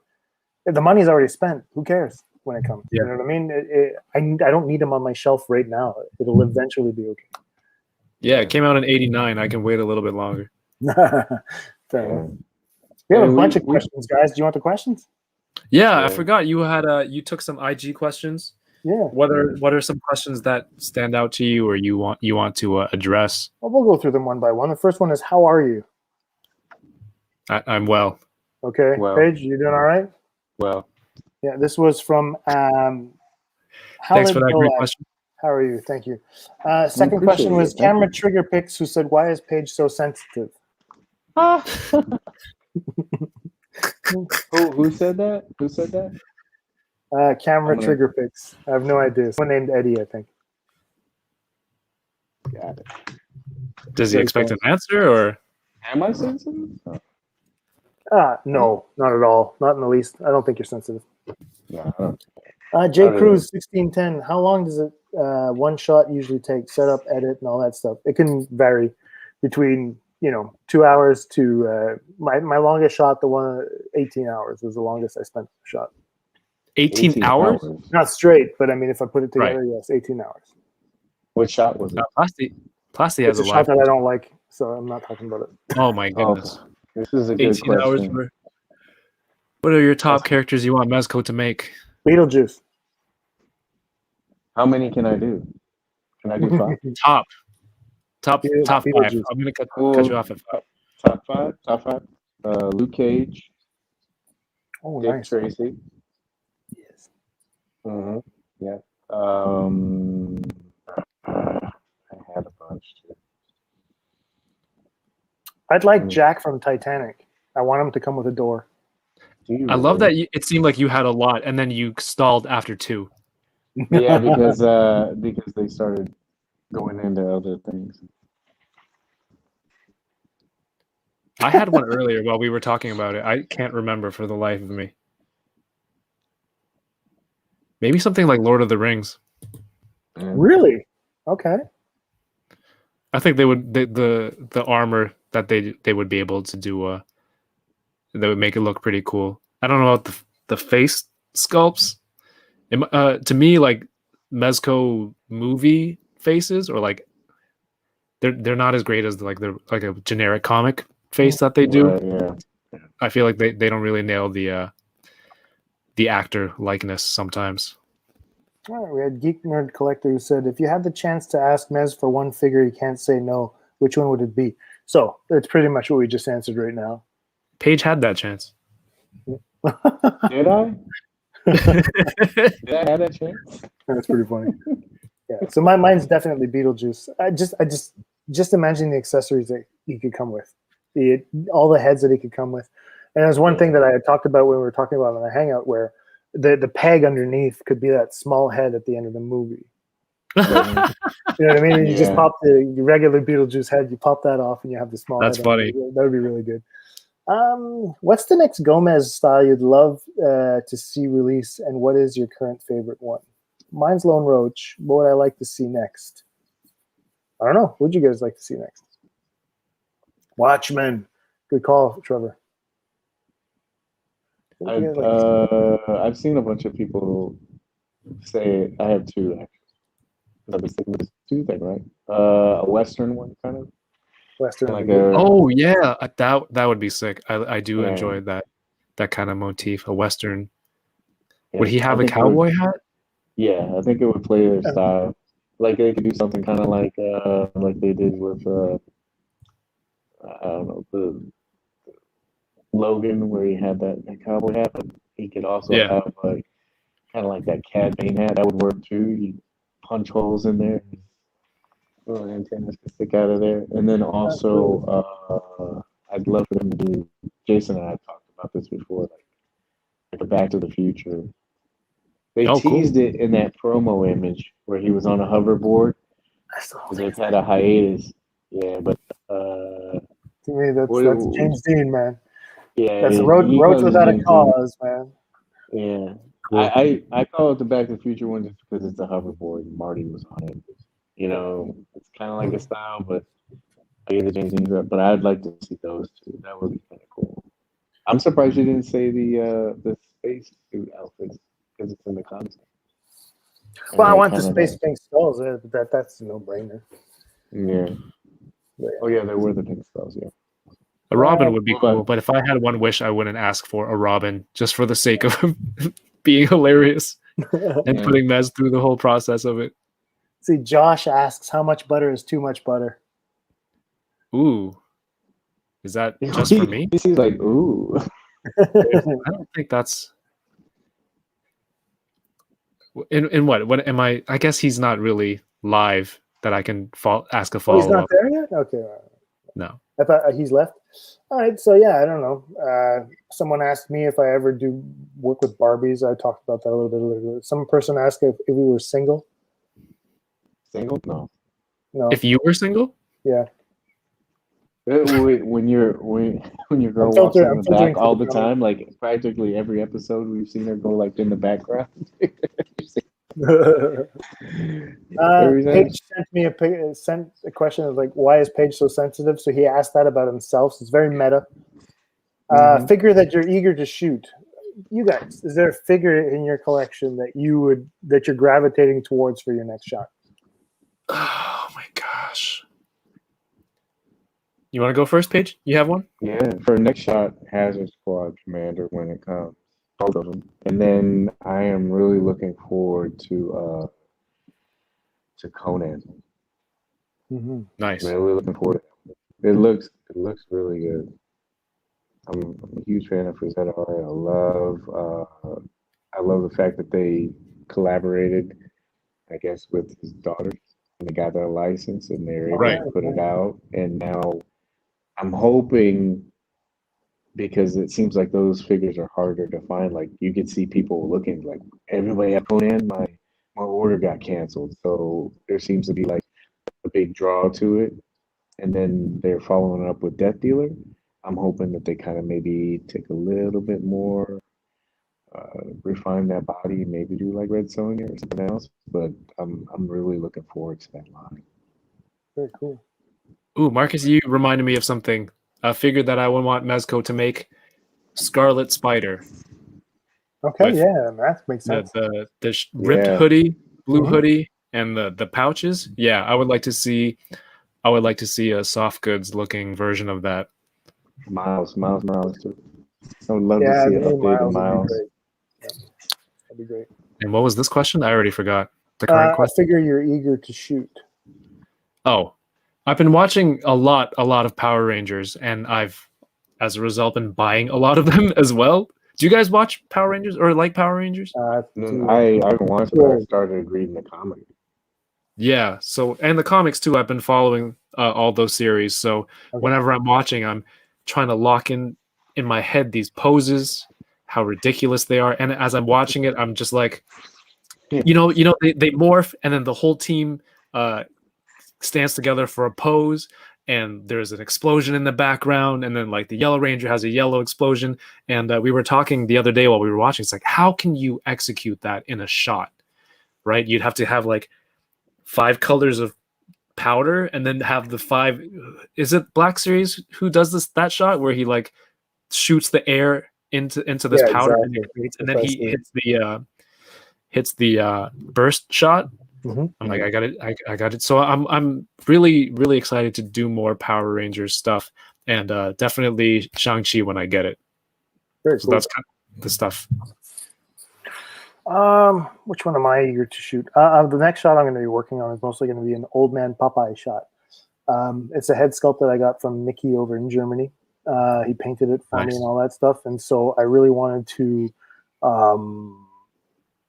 work on a shot because my father he sent me something really cool, and I want to show it because the last time I showed some of my things, a couple of people ended up copying the stuff and making it and putting out a shot before me. So I want to protect my dad's work at all costs.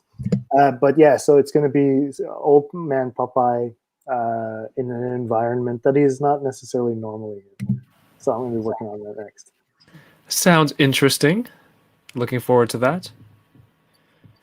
Kevin, do you since you're doing Power Rangers, do you have those putty warriors? Is that what they're called? The gray guys? Yeah, I do. Are they good? Like the two pack, is it good? I was thinking about grabbing some of those since they announced for Yeah, the two pack. Mezco I have soon. two of the regular ones, and I have one from the same thing.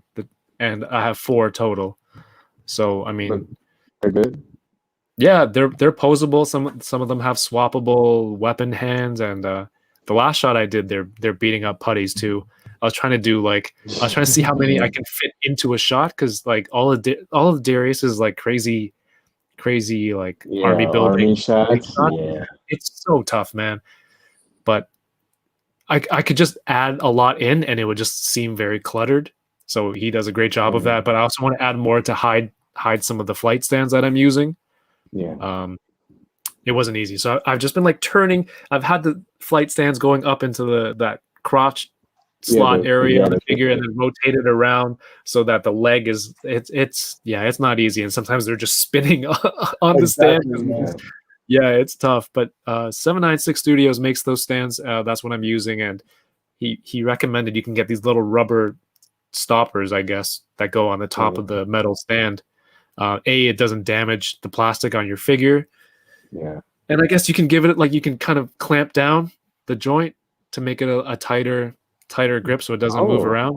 I'll have to ask Mario about that. I didn't know about that. Yeah. Yeah, I he was sent me a link. using what was it? Sticky tag. And then I would Yeah. like have to get back in there and like try to get it all out. 3016 scale Rangers are definitely I think 30 makes amazing stuff. I don't have space for 16 scale Rangers because the Ranger collection here is already moving on into the next shelf. I had to move some stuff out of the way.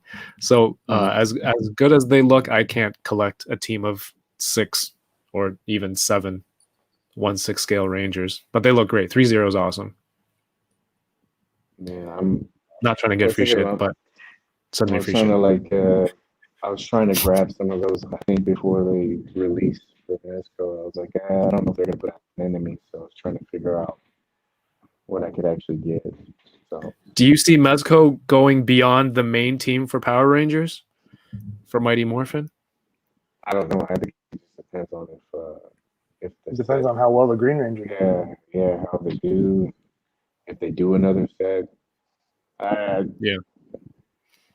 it seems kind of weird that they just do one character. That's what I would think that they'd probably expand on it, but maybe just doing maybe the core team, and then if it sells well, then expanding. Yeah. Because I don't know. They're And like clearly working with villains and stuff Hasbro. too. I mean, they're clearly working with Hasbro to an extent because if they got Rangers and GI Joe, Right. So Yeah. there's clearly some conversations going on there. I was talking I to a find that friend of weird. mine. Why do you find that weird, man? That Hasbro has their own 1/12 scale figures, and then they would license out another company to do 1/12 scale figures of the same stuff. Like it's different products, right? And different price points, but it's in the same scale. It could. I feels like it could compete. Well, it depends on how much money they're getting on the back end. For sure. None of us know what's going on money wise. I can only see what speak about what I'm seeing, and it's as a collector, it seems like they're competing. And if Mezco kills it, it's like if they're doing really great, and then they also have a license with Super 7, Hasbro, because they have Power Rangers too. So it's like I don't know. Do you want people to go and just buy one? How much of the market is really going to collect all 3? Like, what are you going for? I don't know. Right? These are just.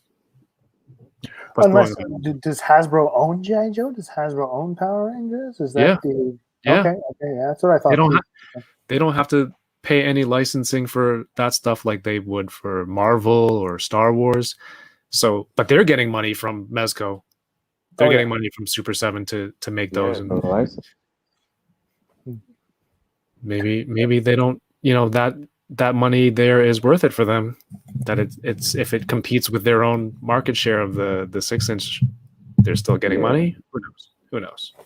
I think they're probably shooting for a different collecting style. Because if you think about like with Mezco, it's They're gunning for your money because you're not buying Lightning Collection. Well, I was telling a guy earlier this week. I was like, he said something about the troopers or something. I said, yeah. I said, but can you imagine if and when Mezco does it? Can you, Yeah. like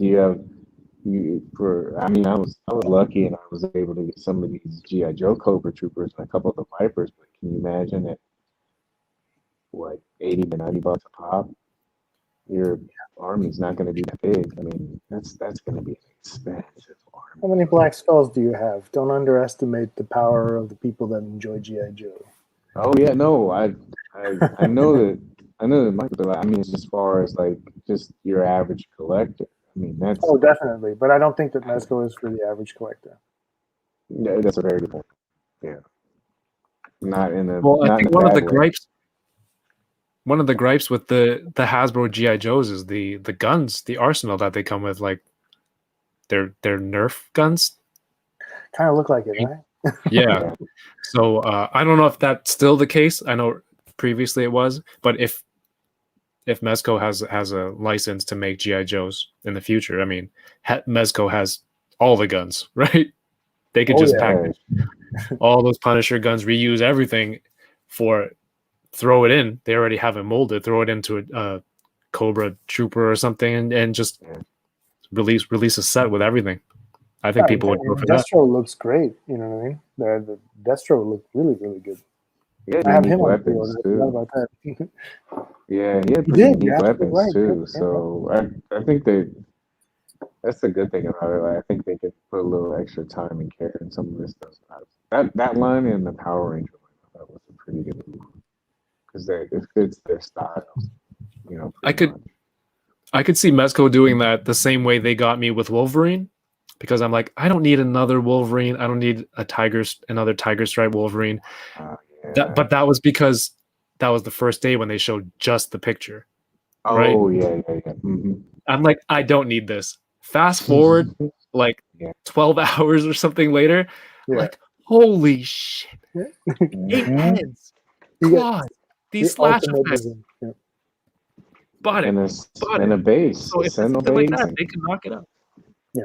A Sentinel base and everything. Can you imagine? Like, did you pre-order the Sentinel that HasLab one? The HasLab one? Yeah, I did. Wow. Yeah. So can you imagine now you have your diorama base and you can have your Sentinel scale one? Oh man. Well, my Sentinel light up base from Wolverine is going to Kyle at Super 7. Super 7 Kyle. Okay. Oh, yeah. Do you have more questions? What was my favorite shot this year? That was the last one that I had. I had a bunch of others, but they were all like, hey, can you tell us about lighting and all that stuff? And I don't think this is the right platform for it. Absolutely. Start getting into the technicalities. Like this is unboxing. Yeah, backlight. Just do that. Yeah. It's fun. So my favorite shot this year, I don't know. What's you guys' favorite shot this year that you took so far? Paige, did you put anything out? Of yours? Of yours?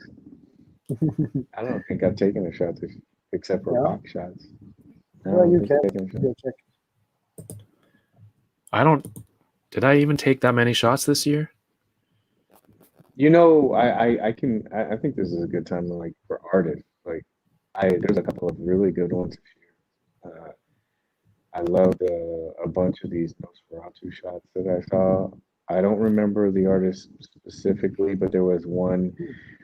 He reposted it the other day.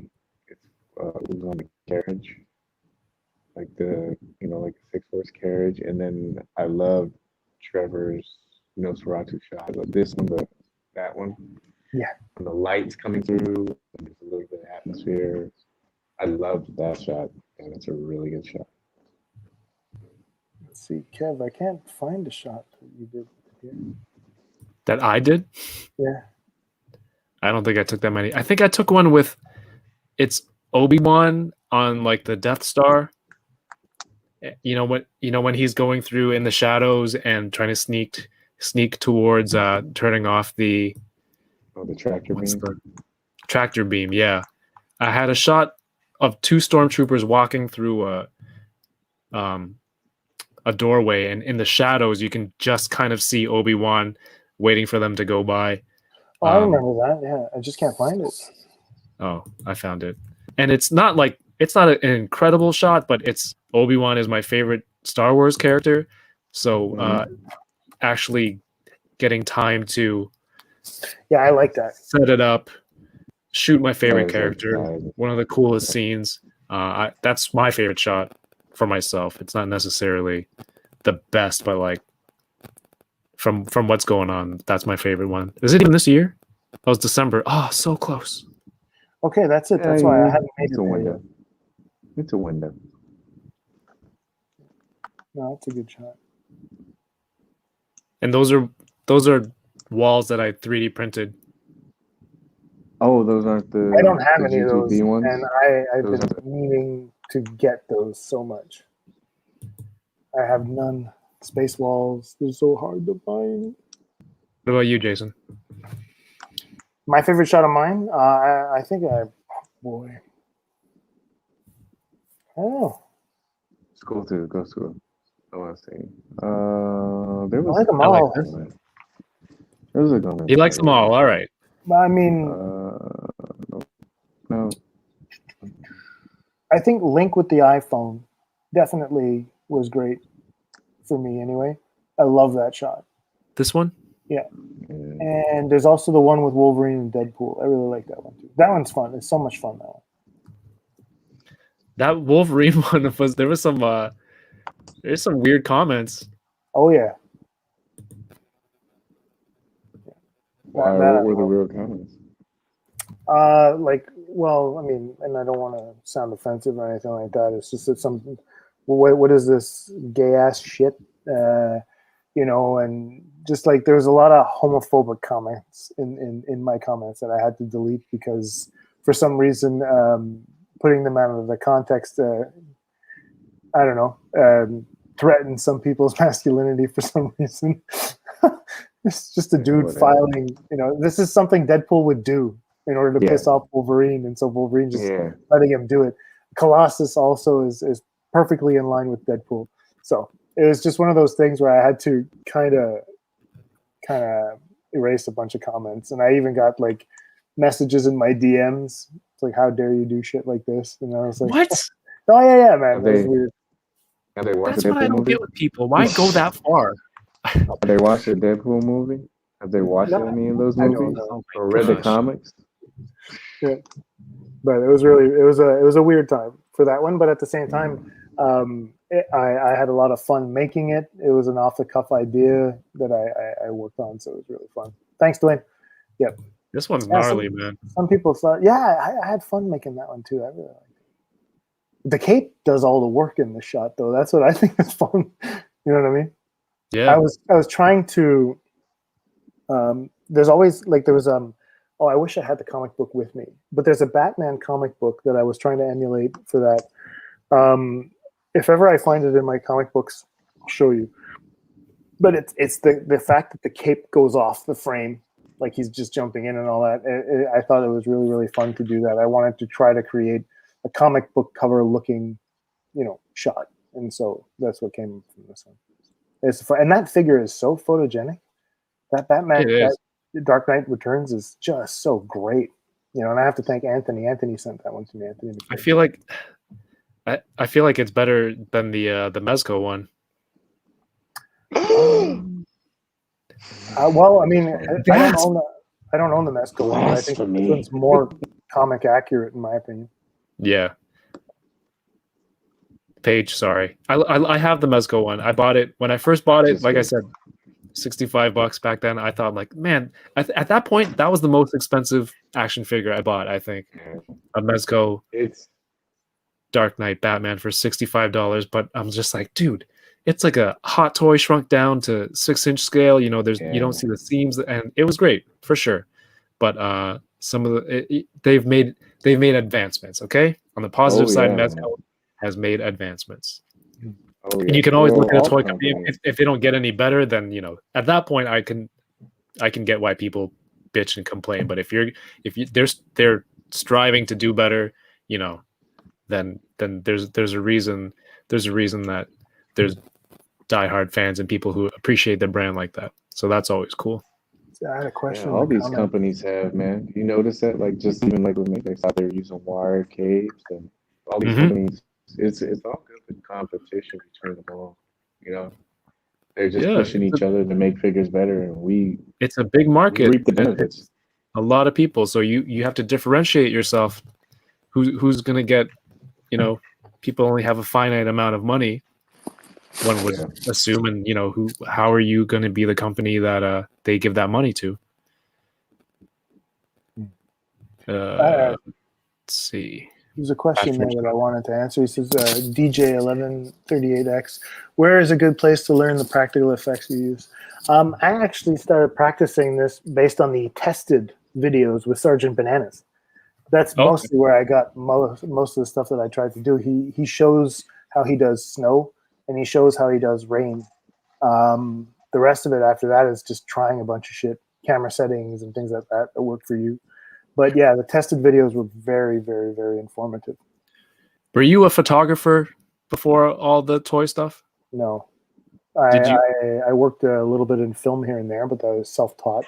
I had shot a couple of short films, but photography, I've always been drawn to cameras, but no, I hadn't taken any pictures of anything. It's funny because getting into toy photography got me into photography. Yeah. And like learning all the settings of, like, how the camera works, manual and all that stuff. So that was really cool. I never expected to do that.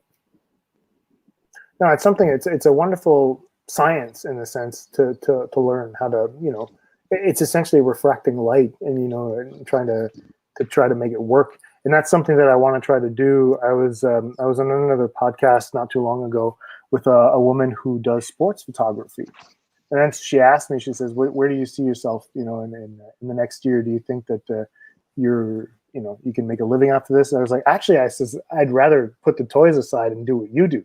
I'd like to try that instead." You know what I mean? Oh, that's cool. So I might actually be able to meet up with her, and she'll give me a few lessons on what kind of photography she does when she's doing sports photography. If this whole lockdown can stop for us, that'd be definitely something I'd love to get into.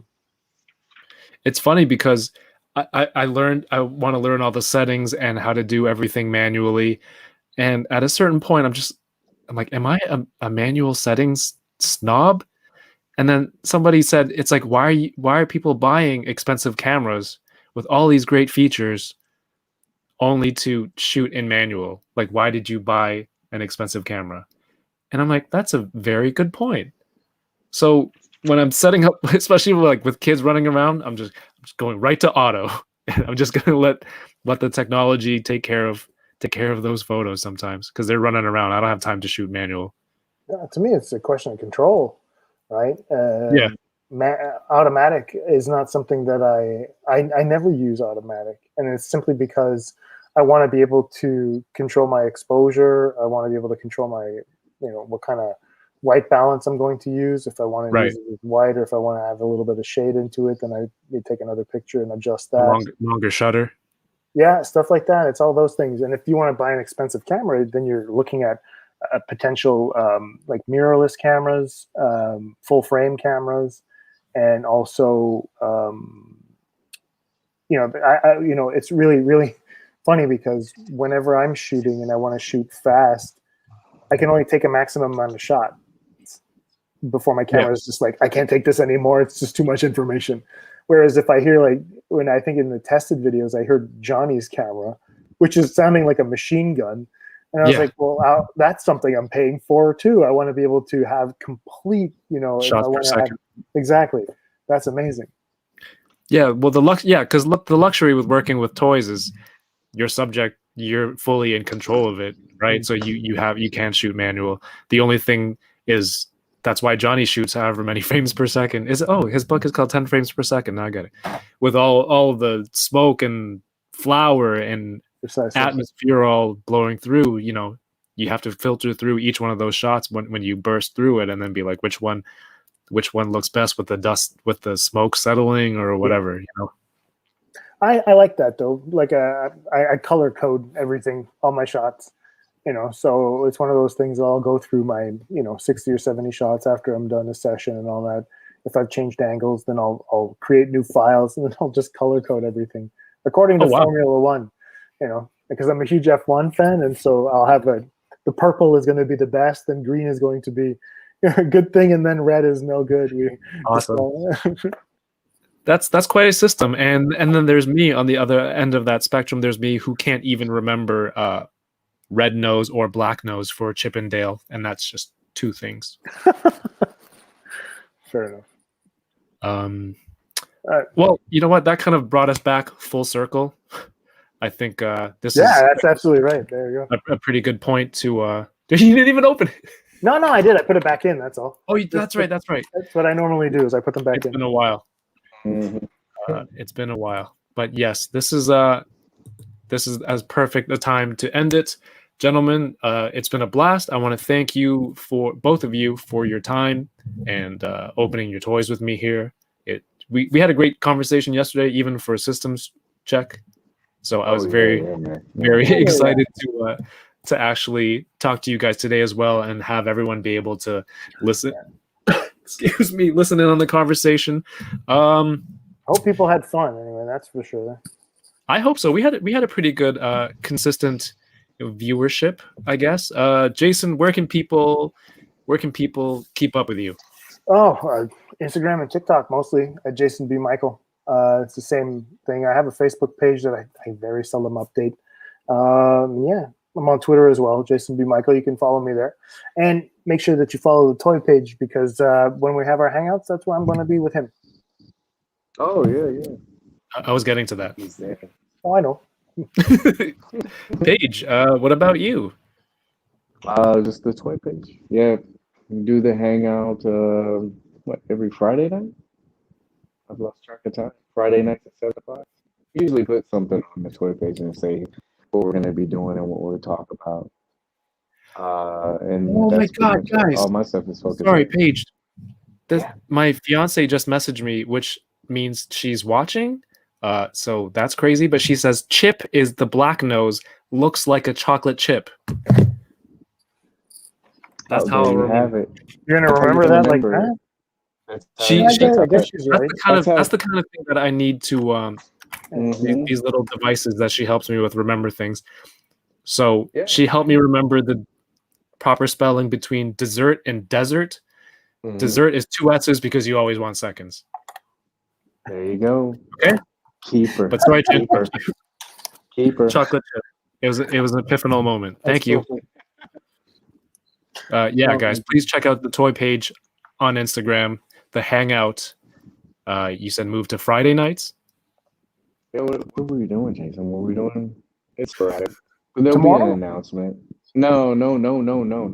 We usually do them on Fridays, right? We usually do them on Fridays, but people have been telling us that the time slot in which we chose, like at 7 o'clock, is not necessarily the best place for them to actually be there. You know what I mean? Because it's just after supper time. They just finished their week. Some people on the West Coast are actually, it's 4 o'clock, so they're actually just driving home in traffic and whatnot, depending on where they are. And so apparently they've been asking us, to maybe switch the time. So we don't know if we're going to go to the weekends, which might actually be okay, but we'll see. So I don't know. Well, as long as you follow both pages, you'll have no problem seeing when the stuff goes up. I try to share it as often as I can as well, so people are aware, because you guys, I love the positivity in the conversations that you guys have. It's a lot of fun to watch. And like you said, if I'm there at the right time, I try to tune in as well. So gentlemen, thank you both very much. Thanks. For myself, you can follow me on Instagram at Toying Around. And also, I'm trying to learn how to use Twitter because I'm just an old man. So on Twitter, it's at I'm Toying Around. Please follow the channel if you guys like the episode tonight. I do this every week with somebody who I'm friends with. We open toys, and that's what this is all about. Tomorrow night, I will be chatting about the season finale of The Falcon and the Winter Soldier with my friend Troy and Jason at 9 o'clock. And thank you guys so much for watching. Jason and Paige, thank you very much. Appreciate you, man. Thank you for having us. Thank you so much. No problem. All right, everyone, have a good night. Keep care. toying around. Take care, guys. Peace. Yeah. Take care, guys.